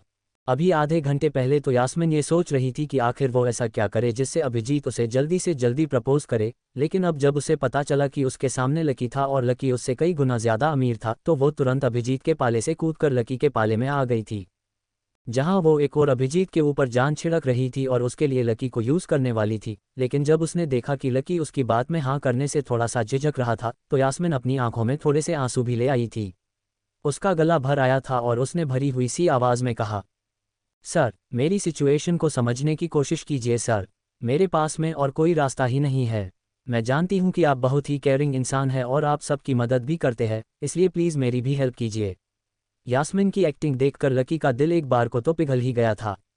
साथ ही वो काफ़ी सुंदर भी थी और उसकी आंखों से जो आंसू बह रहे थे उसकी वजह से वो और भी खूबसूरत लग रही थी। अच्छा, ऐसी बात है तो फिर चलो ठीक है। लकी का दिल आखिरकार पिघल गया और उसने यास्मिन के साथ उसके खेल में शामिल होने के लिए हाँ कर दी। Thank you Lucky sir. Yasmin ने तुरंत अपने आंसू पोंछे और मुस्कुराते हुए बोली। इससे पहले कि वो लकी का हाथ पकड़ती, उसने कहा, लेकिन मेरी एक शर्त है। मेरी असली पहचान के बारे में किसी को भी पता नहीं चलना चाहिए, भूमिका को भी नहीं, वरना मैं, लकी ने कहा और यास्मिन की ओर देखने लगा। वो किसी को भी अपनी पहचान नहीं बताना चाहता था। वो नहीं चाहता था कि वो कॉलेज में रहते हुए किसी मुसीबत में पड़े। ठीक है, मैं नहीं बताऊंगी, यास्मिन ने तुरंत हाँ कर दी। वैसे भी उसकी पहचान के बारे में भूमिका को बताने पर नुकसान यास्मिन का ही होना था। अगर वो उसे बता देती तो हो सकता था कि भूमिका भी उसके पीछे पड़ जाती थी। वो दोनों तो एक ही कॉलेज में पढ़ते थे और इसीलिए भूमिका के पास लकी से मिलने के ज़्यादा मौके थे। यास्मिन अपने ही दुश्मन को अपने ही हाथों से किसी भी कीमत पर खड़ा नहीं करना चाहती थी। वहीं यास्मिन को अपनी कजिन पर हंसी भी आ रही थी। उसे मालूम ही नहीं था कि वो जिससे बदतमीजी से बात कर रही थी वो कितना अमीर आदमी था। ऐसे में अगर उसे पता चल भी जाता और वो खुद भी लकी को अप्रोच करने की कोशिश करती तो भी लकी उसके व्यवहार की वजह से कभी उसे भाव नहीं देने वाला था। इतनी बात होने के बाद लकी और यास्मिन फिर से अपनी अपनी सीट पर जाकर बैठ गए थे। बेचारी भूमिका, यास्मिन ने कहा और मन ही मन हंसने लगी। लकी ने उसके मुंह से यह सुना और उससे पूछा, क्या बोला तुमने? लकी ने पूछा। नहीं कुछ नहीं, वो तो मैं बस ऐसे कह रही थी कि भूमिका हमारा इंतज़ार कर रही होगी, हमें चलना चाहिए। यास्मिन ने कहा। हाँ, लकी ने कहा और आगे निकलने लगा।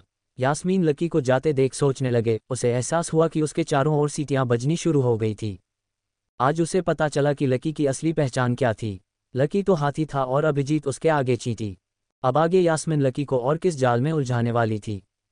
कहीं लकी ने यास्मिन नाम की मुसीबत मोल तो नहीं ले ली थी। दोनों के बीच आगे क्या होने वाला था। लकी और यास्मिन वॉशरूम से निकलकर वापस बाहर भूमिका के पास आ गए। जैसे ही उसने लकी को देखा, भूमिका फिर से झल्ला गई और बोली, अरे यार तुम कितने बड़े पागल हो, मैंने तुम्हें कहा था ना कि वेटर को बुलवाओ। उसको बुलाने के चक्कर में तुम खुद गायब हो गए, इतनी देर कहाँ लगा दी थी। भूमिका ने लकी की ओर देखते हुए कहा। इससे पहले कि वो आगे कुछ कह पाती या लकी उसे कुछ बोलता, यास्मिन बीच में आई और बोली, भूमिका ये तुम क्या कह रही हो। वो भूमिका के ऊपर झल्ला गई और उसे घूरकर देखने लगी। फिर वो लकी की ओर देखकर मुस्कुराते हुए बोली, लकी बैठो ना, ये फ्रूट्स और यह मिठाई काफ़ी टेस्टी लग रहे हैं, तुम खुद खाकर देखो ना। जैसे ही उसने बोलना खत्म किया, यास्मिन ने खुद एक चम्मच उठाए और उससे थोड़ी सी मिठाई निकालकर लकी की प्लेट में रख दी। अरे वाह, तुमने तो अभी से ध्यान रखना शुरू कर दिया, क्या बात है, भूमिका ने उसे छेड़ते हुए कहा। उसे लग रहा था कि यास्मिन लकी को फंसाने के लिए उसके साथ ऐसा व्यवहार कर रही थी, लेकिन उसे मालूम नहीं था कि उन दोनों के बीच में अभी क्या बात हुई थी। उन तीनों ने उसके बाद खाना पीना शुरू कर दिया था। भूमिका को पहले से ही लकी के साथ रहने की आदत थी, इसलिए वो उसे ज़्यादा भाव नहीं दे रही थी और ना ही उसे बोलने का ज़्यादा मौका दे रही थी। वहीं यास्मिन उसका अच्छे से ख्याल रख रही थी। इधर यास्मिन भूमिका को लकी के साथ ऐसा व्यवहार करते हुए देख काफ़ी नाराज़ हो रही थी। उसे अंदर ही अंदर काफ़ी बेचैनी हुए जा रही थी। अरे पागल, तुझे पता भी है तू क्या कर रही है। जिस आदमी को ऐसे ही कुछ भी मुंह उठाकर बोले जा रही है, वो कम से कम 10 जिंदगियां सुकून से जी सकता है। वो हम दोनों को 7 जन्मों के लिए नौकरी पर रख सकता है और तू ऐसे आदमी के बारे में ऐसी बातें कर रही है। यास्मिन ने मन ही मन अपने आप से कहा। उसे लग रहा था कि उसकी बहन को मालूम भी नहीं था कि वो आग से खेल रही थी। अगर उसने लकी को इस वक्त ज़रा भी नाराज़ कर दिया तो इसका अंजाम उसे क्या भुगतना पड़ेगा, इसका अंदाज़ा खुद भूमिका को भी नहीं था।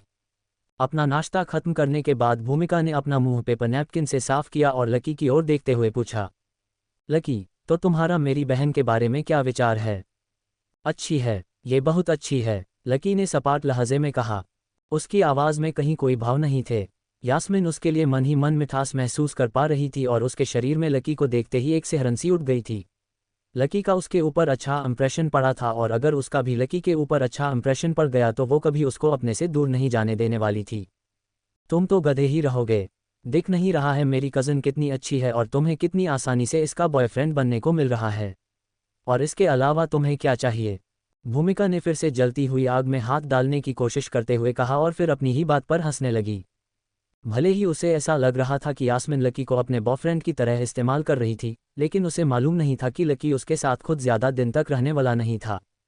तुमने देखा नहीं मेरी बहन का लाइफस्टाइल कितना हाई क्लास है। अगर मैं सही शब्दों में कहूँ ना तो अंधे का निशाना सीधा सोने की मुर्गी पर लग गया है। तुम्हें मालूम है कि तुम्हारी लिमिट क्या है, उसके बाद भी तुम इतना भाव खा रहे हो। भूमिका ने कहा। जैसे ही उसने अपनी बात खत्म की, वो हंसते हुए यास्मिन की ओर देखने लगी। वो उसे अपनी आंखों से ये दिखाने की कोशिश कर रही थी कि वो उसकी लकी के सामने कितनी बढ़ाई कर रही थी, ताकि बाद में उसे किसी तरह की दिक्कत नहीं आए। वो सोच रही थी कि अगर वो पहले से लकी को उसके और लकी के बीच का अंतर दिखा देगी तो उसकी बहन के लिए लकी को कंट्रोल करना काफ़ी आसान हो जाएगा। अब क्योंकि वो उसकी बहन की मदद कर रही थी तो उसे यह उम्मीद भी हो रही थी कि उसकी बहन उसकी तारीफ करे, लेकिन उल्टा उसकी बहन उसकी तारीफ करने की बजाय एक ज़ोरदार मुक्का मारने की सोच रही थी। वो देख रही थी कि भूमिका की किस्मत बहुत अच्छी थी, वरना अगर लकी की जगह कोई और होता तो वो अभी तक भूमिका को अच्छा खासा सबक सिखा चुका होता। इधर लकी उन दोनों बहनों के बीच होते आंखों के इशारों को देखकर बस हंसे जा रहा था। उसे समझ में नहीं आ रहा था कि वो इन दोनों के सामने रिएक्ट कैसे करे। ये कैसी बेहूदी बातें कर रही हो भूमिका, प्लीज़ इस तरह की लैंग्वेज यूज़ करना बंद करो, यास्मिन ने भूमिका की ओर गुस्से से देखते हुए कहा। भूमिका को समझ में नहीं आ रहा था कि आखिर वो उसके साथ ऐसे बिहेव क्यों कर रही थी। लकी को इम्प्रेस करने के लिए एक दो बार काफ़ी था, लेकिन यास्मिन तो उसे अब हर बात में ही टोके जा रही थी। वो तो चाह रही थी कि वो दोनों ही मिलकर लकी का मजाक उड़ाए, लेकिन उसकी बहन तो उसका साथ ही नहीं दे रही थी।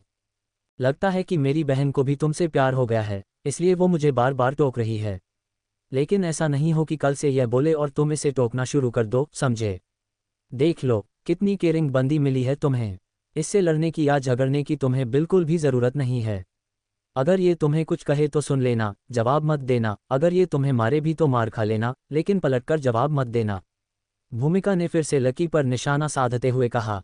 ये सुनते ही यास्मिन का गुस्सा और बढ़ गया था। उसकी शक्ल देखकर भूमिका ने सफाई देते हुए कहा, मेरा मतलब है कि अगर तुम्हारे और मेरी बहन के बीच में अगर कुछ चल रहा है तो इसका यह मतलब नहीं हाँ कि तुम मेरी बहन के साथ कुछ भी कर सकते हो। तुम मेरी बहन को आंख उठाकर भी मत देखना, उसको टच करना तो बहुत दूर की बात है। भूमिका ने सफाई देने के चक्कर में बात को और भी ज्यादा बिगाड़ दिया था। उसे समझ में नहीं आ रहा था कि वो क्या बोले जा रही थी। जब यास्मिन ने उसके मुंह से ये सब सुना तो उसे इतना गुस्सा आया कि उसका खून उबाले मारना शुरू कर चुका था। उसका सारा खून उसके दिल से होते हुए उसके सिर में जा पहुंचा था और उसका चेहरा बिल्कुल लाल पड़ गया था। उसे लग रहा था कि अगर भूमिका उसे इतना डरा देगी और कल को लकी उसका हाथ सच में नहीं पकड़ेगा तो कैसे काम चलेगा। ऐसे तो बात कभी आगे ही नहीं बढ़ पाएगी। यास्मिन देख रही थी कि भूमिका उसकी पकी पकाई खिचड़ी को खराब करने की कोशिश कर रही थी। वो उसका बना बनाया कम खराब करने की कोशिश कर रही थी। बस बहुत हुआ भूमिका, अब अपनी यह फालतू की बकवास करना बंद करो। मुझे एक बॉयफ्रेंड चाहिए, कोई नौकर नहीं चाहिए, समझी ना। इतनी क्या बकवास किए जा रही हो। यास्मिन का गुस्सा उसकी जुबान पर आ गया था। भूमिका को तो इस बात की भनक तक नहीं लगी थी कि अचानक ही उसकी बहन को उसके ऊपर इतना गुस्सा आ गया था। लेकिन बड़ी बात यह थी कि भूमिका को लगा कि वो मजाक कर रही, इसलिए वो इसके बाद भी नहीं रुकी और आगे बोली, भले ही तुम मेरी बहन के बॉयफ्रेंड हो लेकिन फिर भी तुम अपनी हद में ही रहना और उसके पर्सनल स्पेस में ज्यादा घुसने की कोशिश मत करना। क्या मतलब है तुम्हारा? लकी ने पूछा। मेरा मतलब यह है कि तुम हो एक नंबर के गधे। ठीक है, भले ही मेरी बहन को अभी तुमसे प्यार है लेकिन इसका यह मतलब नहीं है कि तुम उससे उसकी आज़ादी छीन लोगे। अगर उसे लगा कि उसे किसी और में इंटरेस्ट है और उसे वो अच्छा लगने लगता है तो वो उसे भी डेट कर सकती है। ये भी हो सकता है कि कभी मेरी बहन किसी और इंसान का हाथ पकड़ ले, उसे गले लग जाए या फिर उसे किस कर ले, लेकिन तुम इस बारे में उसे कुछ भी नहीं कह सकते हो। अगर वो बाद में तुमसे ब्रेकअप भी कर लेती है तो भी तुम्हें खुशी खुशी उसके साथ ब्रेकअप करना ही पड़ेगा। भूमिका ने साफ शब्दों में अपनी बात रखते हुए कहा। उसने दूसरे शब्दों में ही सही लेकिन कम से कम ये बात लकी को समझा दी थी कि आगे यास्मिन किसी और के साथ भी जा सकती थी और इसके लिए वो लकी का सिर्फ और सिर्फ इस्तेमाल कर रही थी। उसे मालूम था कि यास्मिन तो अभिजीत के साथ फरार होने वाली थी, इसलिए यह बात लकी को जितनी जल्दी समझ में आ जाए उतना ही उसके लिए अच्छा था। अच्छा, तो लीडर आप ये कहना चाह रही है कि मैं आपके बहन के साथ एक रिलेशन में रहूं और मैं उसे टच भी नहीं कर सकता, जबकि कोई दूसरा मर्द जिससे कि आपकी बहन का कोई रिलेशन ही नहीं है वो उसे किस भी कर सकता है। और उससे भी बड़ी बात यह है कि अगर वो मेरे सामने ऐसा कुछ करता है तो मैं उसे कुछ कह भी नहीं सकता। लकी ने अपनी आंखों को थोड़ा सा पैना करते हुए पूछा, क्या बात है? तुम्हें तो मेरी पूरी बात समझ में आ गई। मैं यही तुम्हें समझाने की कोशिश कर रही थी, भूमिका ने कहा। जैसे ही वो इतना बोली कि उसके चेहरे पर एक मुस्कान तैर गई और इससे पहले कि वो आगे कुछ बोलती अचानक से कहीं से चढ़ करके एक आवाज़ आई। भूमिका ने देखा कि उसके गाल पर जलन हो रही थी और उसने अपने गाल को अपनी हथेली से ढांक लिया था। यास्मिन से रहा नहीं जा रहा था और उसने उसे एक जोरदार थप्पड़ जड़ दिया था। जैसे ही उस थप्पड़ की आवाज़ हुई सब लोग यास्मिन की टेबल की ओर ही नज़र घुमाकर देखने लगे। यास्मीन सच में घबरा गई थी। अब उससे और बर्दाश्त नहीं किया जा रहा था। जब उसने सुना कि भूमिका लकी को एक पालतू कुत्ता बनाने की बात कर रही थी तो उससे बिल्कुल भी नहीं रहा गया और उसने उसे एक जोरदार थप्पड़ मार दिया। उधर भूमिका ने अभी भी अपने गाल पर हाथ रखा हुआ था और वो अविश्वास से अपनी बहन को देखे जा रही थी। मेरी बहन ने इस गधे के चक्कर में मुझे क्यों थप्पड़ लगा दिया, जबकि मैं तो उसी के हक की बात कर रही थी। भूमिका ने अपने मन में सोचा। वो तो सोच रही थी कि वो यास्मिन का काम आसान करने की कोशिश में ये सब कहे जा रही थी, लेकिन उसे मालूम ही नहीं था कि यास्मिन जो कि लकी से शादी करने के सपने देख रही थी वो लकी के खिलाफ एक शब्द भी नहीं सुन सकती थी। तुम ये सब क्या बकवास कर रही हो भूमिका? लकी अब मेरा बॉयफ्रेंड है, प्लीज़ इससे तमीज़ से बात करो, यास्मिन ने कहा और लकी की बगल में जाकर बैठ गई और फिर भूमिका को घूरने लगी। लकी को भी इस बात पर विश्वास नहीं हो रहा था कि यास्मिन भूमिका के खिलाफ ऐसा कोई कदम उठा लेगी और वो भी सिर्फ उसके लिए। उसे लग रहा था कि अब अगर वो वहीं पर रुका रहा तो सिचुएशन और भी ज़्यादा बिगड़ जाएगी, इसलिए लकी ने उन दोनों से कहा कि वो जाना चाहता है और वो वहाँ से निकल गया। इधर जैसे ही लकी गया यास्मिन का गुस्सा भी शांत हो गया था। अब उसे भूमिका को इस तरह बैठा देखकर अपने आप पर गुस्सा और उसके ऊपर तरस आ रहा था। लेकिन उसने देखा कि भूमिका यास्मिन के हाथ से थप्पड़ खाने के बाद भी हंसे जा रही थी। उसकी हंसी देखकर यास्मिन को समझ में नहीं आ रहा था कि वो उससे माफ़ी मांगे या नहीं। बहन तुम ठीक हो? यास्मिन ने भूमिका से पूछा। उसने अभी उसे थप्पड़ ज़्यादा और वो हंस रही है। कहीं ऐसा तो नहीं है कि उसके थप्पड़ की वजह से भूमिका के दिमाग के तार हिल गए थे। बहन, ये तुम्हारा प्लान था। तुमने अभी मुझे सिर्फ इसलिए थप्पड़ मारा ना ताकि तुम आगे लकी को से अपनी बातें मनवा सको और उसे अपनी उंगली पर नाचा सको। भूमिका ने बहुत ही अलग बात करते हुए यास्मिन से कहा। यास्मिन ने तो सोचा भी नहीं था कि भूमिका के दिमाग में थप्पड़ खाने के बाद ऐसी कोई बात आएगी। भूमिका ने अपने लाल पड़ चुके गाल को रगड़ा और थोड़े से शिकायती लहजे में यास्मिन से बोली, बहन, अगर तुम्हें ऐसा कुछ करना ही था और उस गधे को दिखाना ही था तो थोड़ा धीरे तो थप्पड़ मारती। मेरा गाल सुन्न पड़ गया है और इसमें जलन भी हो रही है। ये सुनने के बाद यास्मिन ने एक राहत की सांस ली थी। अब उसे लग रहा था कि उसकी बहन का दिमाग खराब नहीं हुआ था। सॉरी भूमिका, शायद मैंने तुम्हें कुछ ज़्यादा ही ज़ोर से थप्पड़ मार दिया था। मुझे ऐसा नहीं करना चाहिए था, लेकिन तुम देखना, मैं इस चीज़ का बदला उस आदमी से ज़रूर लूँगी। तुम्हें इस थोड़े से दर्द के बाद बहुत सारे फ़ायदे भी होने वाले हैं। यास्मिन ने भूमिका के गालों पर प्यार से हाथ फेरते हुए कहा। हाँ, मुझे मालूम है, फ़ायदे तो होंगे ही ना। बहन, जब तुम्हें अभिजीत मिल जाए ना, उसके बाद तुम्हें मुझे हर महीने 10,000 रुपये देने पड़ेंगे। भूमिका ने यास्मिन की ओर देखते हुए कहा, लेकिन उसे मालूम ही नहीं था कि यास्मिन अभिजीत से आगे बढ़ चुकी थी। इधर लकी को भूख लगी थी और वो कॉलेज के पास एक मेस में आ गया था। जैसे ही वो अंदर घुसा, वहाँ बहुत भीड़ थी। वो लाइन में लगा और जैसे ही वो खड़ा हुआ उसे पीछे से आवाज़ आई, ओह, आप भी इधर है, खानदानी रईस। कपड़े तो देखो, कपड़े हैं या पोछा। कैसे लोग होते हैं यार यह भी, ऐसे कपड़े पहनकर इन्हें शर्म नहीं आती। यहाँ आकर खाना खाने का पैसा ये लाते कहाँ से है, मांग के या चुरा के। लकी ने जैसे ही पीछे से उन लड़कियों की आवाज़ सुनी, उसका दिल गुस्से से भर गया। उसने घूमकर देखा तो 3 लड़कियां उसकी ओर ही आ रही थी। उसे लगा कि जब वो उन्हें जानता ही नहीं था तो फिर वो उसके बारे में बात क्यों कर रही थी। लेकिन उसने देखा कि वो लड़कियां लकी को देखे बिना ही आगे निकल गई और एक लड़की सामने खड़ी हो गई। उन्होंने उस लड़की को नीचा दिखाने के लिए अपने हाथ उसके सामने बांध लिए थे। लकी भी उस लड़की को देखने के लिए थोड़ा सा आगे चला गया था। वो देखना चाह रहा था कि आखिर कौन थी वो लड़की जिसे वही ताने सुनने को मिलते थे जो लकी को मिलते थे। क्या यास्मीन अपने प्लान में कामयाब होगी? उधर लकी जब अपनी भूख मिटाने के लिए कुछ खाने उस मेस में आ गया था, तब इधर भूमिका और यास्मिन अभी भी स्प्रिंकल पर ही बैठे हुए थे। यास्मिन के थप्पड़ खाने के बाद भी भूमिका हंसे जा रही थी। उसे लग रहा था कि आज के इस थप्पड़ का दर्द आगे उसे यास्मिन के बॉयफ्रेंड अभिजीत से ढेर सारे फायदे दिलवाने वाला है। लेकिन यास्मिन के इरादे कुछ और ही थे। अच्छा बहन, मैं एक बात तो पूछना भूल ही गई। तुम बता रही थी ना कि अभी थोड़े दिन पहले तुम्हारे बैंक में एक बहुत अमीर लड़का आया था। वो अभी इन दिनों फिर से बैंक में आया क्या? मैंने बोला था ना कि तुम मुझे उसका नंबर देना। भूमिका ने चमकती हुई आंखों से यास्मिन की ओर देखते हुए कहा। उसे लग रहा था कि वो उस लड़के को फंसा सकती थी। हाँ, पर तुम्हें उसका फ़ोन नंबर क्यों चाहिए? यास्मिन ने पूछा। वो समझ गई थी कि भूमिका उसके पीछे पड़ना चाहती थी, लेकिन उसे मालूम ही नहीं था कि उसकी बहन उससे पहले ही डिफों कदम आगे चल रही थी। अरे, नंबर मिलेगा तो बात होगी तो बात आगे बढ़ेगी ना। प्लीज़ ना बहन, मैंने तुम्हारा काम करवाया ना, अब तुम भी तो मेरा काम करवाओ। मैं सच बता रही हूँ, जी जान लगा दूंगी। भूमिका ने अपने गले पर हाथ रखते हुए कहा। अच्छा हाँ, लेकिन वो तो उसके बाद से बैंक आया ही नहीं है। जब वो आएगा तो मैं उसका नंबर लेकर तुझे दे दूंगी। यास्मिन ने उसे टालते हुए कहा। अरे, आप तो मैनेजर हो ना, आप तो उसका नंबर अपने डेटाबेस में से भी तो निकाल कर दे सकती हो। भूमिका ने कहा। यास्मिन उसकी इस बात पर गच्चा खा गई। इधर उधर मुंह ताकने के बाद वो बोली, नहीं, हमको ऐसे अलाउ नहीं है कस्टमर का कॉन्टैक्ट पब्लिक करना। अच्छा ठीक है दीदी, पर मैं सच में उस आदमी के मिलने के लिए काफ़ी एक्साइटेड हूँ। मुझे लगता है कि वो तो बहुत ही हैंडसम होगा और अगर नहीं भी होगा तो भी क्या हुआ, उसके पास पैसा तो है ही। अगर वो अभिजीत जैसा निकला तो आपकी और मेरी, हम दोनों की किस्मत चमक जाएगी। भूमिका ने खुश होते हुए कहा। यास्मिन भी ऊपर से उसकी बात पर उसका साथ देने के लिए खुश तो हो रही थी, लेकिन अंदर ही अंदर उसे अपनी बहन पर बहुत तरस आ रहा था।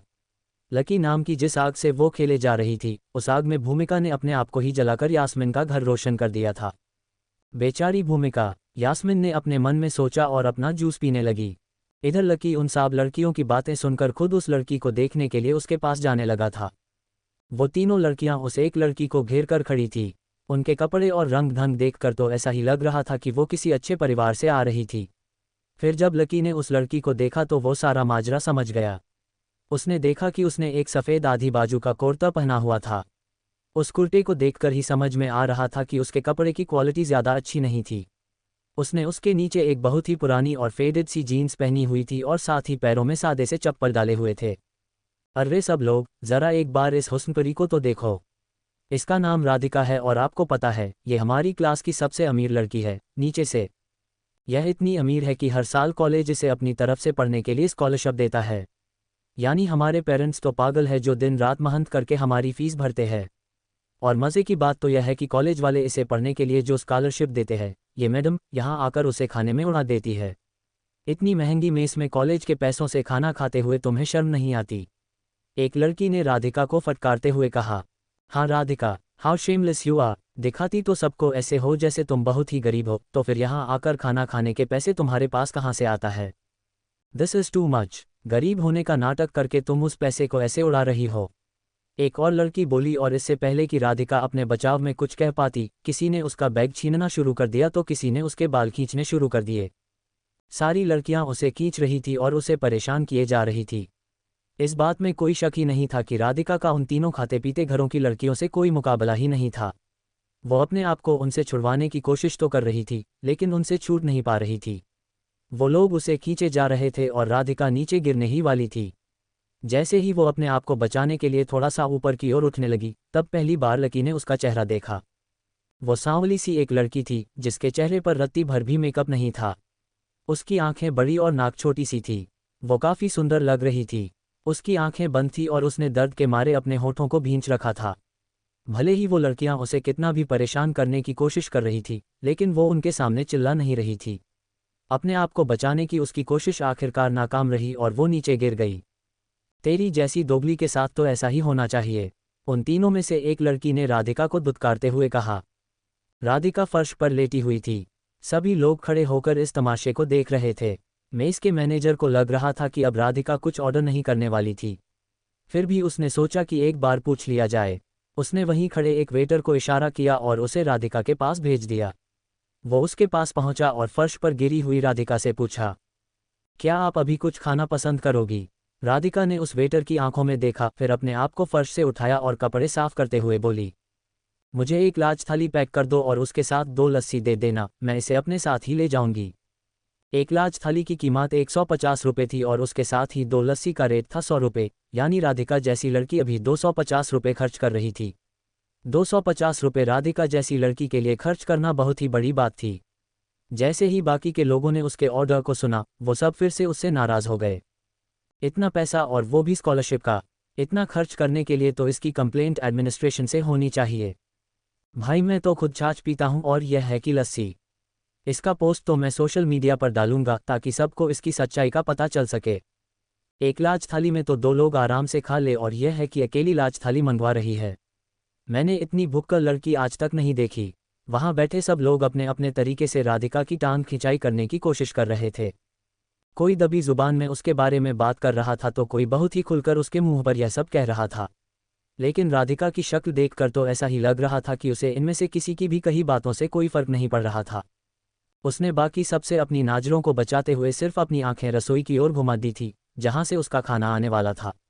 थोड़ी ही देर में उसका ऑर्डर पैक होकर आ गया और उसने बिना किसी से कुछ कहे या किसी को कोई जवाब दिए अपना पार्सल उठाया और वहां से निकल गई। जैसे ही लकी ने उसे वहां से जाते हुए देखा, उसने एक राहत की सांस ली। वो देख पा रहा था कि उसकी फाइनेंशियल कंडीशन अच्छी नहीं थी, उसके बावजूद वो लड़की इतना महंगा खाना खाने की हिम्मत कर पा रही थी। अरे ये देखो, यहाँ पर और एक सज्जन खड़े हैं जिनकी हालत भी उस लड़की की जैसी ही है। मुझे तो लगता है कि यह भी स्कॉलरशिप के पैसों की खाने आए हैं। इन दोनों को देखकर ऐसा नहीं लगता कि ये दोनों कपल है। एक लड़की ने लकी को देखते हुए कहा, हाँ यार, इसके कपड़े देख, इसने भी वाइट पहना है और उसने भी वाइट ही पहना था, जबकि इन दोनों का वाइट कलर जैसा है ही नहीं। एक लड़की ने अपनी उसी दोस्त को ताली देते हुए कहा। वो जब लकी ने उनकी दिशा में घूमकर देखा तो पाया कि वो तीनों अब लकी की ओर ही देख रही थी। उन तीनों ने राधिका का जो हश्र किया था उसके बाद तो लकी उनके मुंह लगना ही नहीं चाहता था और ना ही वो उन्हें पलटकर कोई जवाब देना चाहता था। उनसे ऑर्डर दिया ही नहीं और बिना कुछ बोले ही वहां से बाहर निकल आया। जैसे ही लकी मेज से बाहर आया, उसने देखा कि राधिका उसके आगे ही थी। उसे समझ में नहीं आ रहा था कि आखिर इस लड़की ने लाज थाली क्यों खरीदी थी। राधिका आगे आगे चलती जा रही थी और लकी उसके इस डाउट को दूर करने के लिए उसके पीछे पीछे चलता जा रहा था। राधिका चलते चलते कॉलेज के पीछे बने फाउंटेन गार्डन में पहुंच गई थी। लकी अभी भी उसके पीछे ही था। इस वक्त गार्डन में ज्यादा लोग नहीं थे। राधिका चलते हुए गार्डन के पास ही बने एक छोटे से तालाब के किनारे पर पहुंच गई थी। सूरज अभी पूरी तरह से ढला नहीं था और उसकी किरणें पानी के ऊपर सुनहरे धागों की तरह चमक रही थी। वो दृश्य देखने में काफी सुंदर लग रहा था। लकी वहीं लगे एक पेड़ के पीछे छुप गया और चुपचाप राधिका को देखने लगा। राधिका ने उस थाली को और लस्सी को खोलकर एक चट्टान पर रख दिया। फिर उसने आलती पालती मारी और उस चट्टान पर ही बैठकर आराम से खाना खाने लगी। जैसे ही उसने पहला निवाला खाया, उसकी आंखों से आंसू बहने लगे। लकी उसके सुबकने की आवाज़ भी सुन पा रहा था। कहीं ऐसा तो नहीं है कि आज उसने पहली बार इतना महंगा खाना खाया, इसलिए उसे रोना आ गया। लकी ने अपने आप से पूछा। उसने तो ऐसा कोई इंसान नहीं देखा था जो इस तालाब के पास आकर खाना खाता था।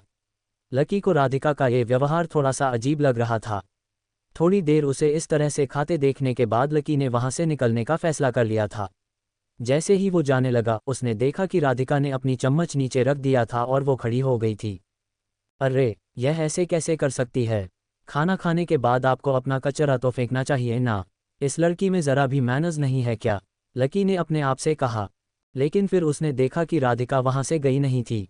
वो अपनी जगह पर खड़ी हुई और फिर ढलते हुए सूरज को देखकर उसके सामने 3 बार भोग लगाने लगी। ये हो क्या रहा है? खाने के बाद यह ऐसे धोख क्यों लगा रही है? लकी ने फिर अपने आप से पूछा। इतने में राधिका खड़ी हुई और वो बिना झिझके उस तालाब की ओर आगे बढ़ने लगी।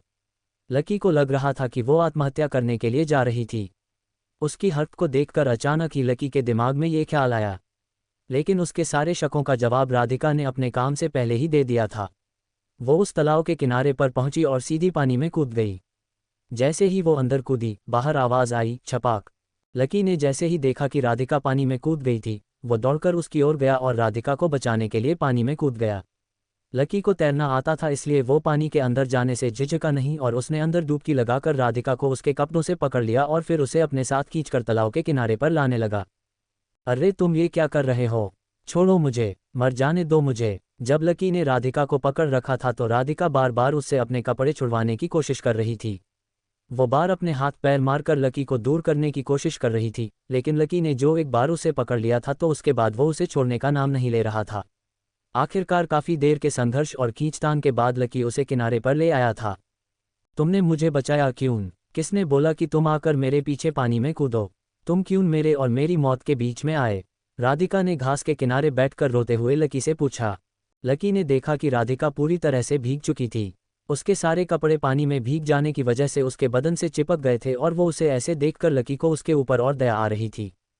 मैंने तुम्हें क्यों बचाया? लकी ने अपनी फूलती हुई सांसों पर काबू पाने की कोशिश करते हुए कहा।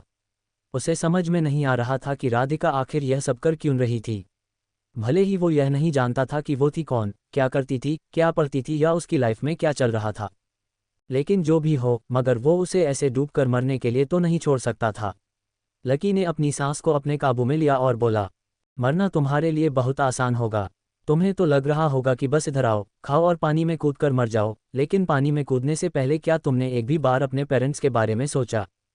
क्या तुमने सोचा कि आज तक उन्होंने तुम्हें इतना सपोर्ट किया और जब तुम्हारी उन्हें सपोर्ट करने की बारी आई तो तुमने क्या किया? पानी में कूद गई। अगर अभी तुम मर जाती तो उनके फ्यूचर का क्या होता, इस बारे में सोचा तुमने? इतने साल पढ़ाई करने के बाद भी तुम्हारे दिमाग में बस यही सब गोबर भरा है क्या? लकी ने उसे जमकर फटकारते हुए कहा। तुम्हें अगर मरने से डर नहीं लगता तो फिर जीने से क्यों लगता है? लकी ने आखिरी बार कहा। अगर मैं जी पाती तो मरने का सोचती ही क्यों? राधिका ने आखिरकार अपनी चुप्पी तोड़ते हुए कहा। लकी उसकी बात सुनकर चौंक गया था। आखिर क्या थी कहानी राधिका की? क्या लकी उसे अपनी आत्महत्या की जिद से बाहर निकाल पाएगा?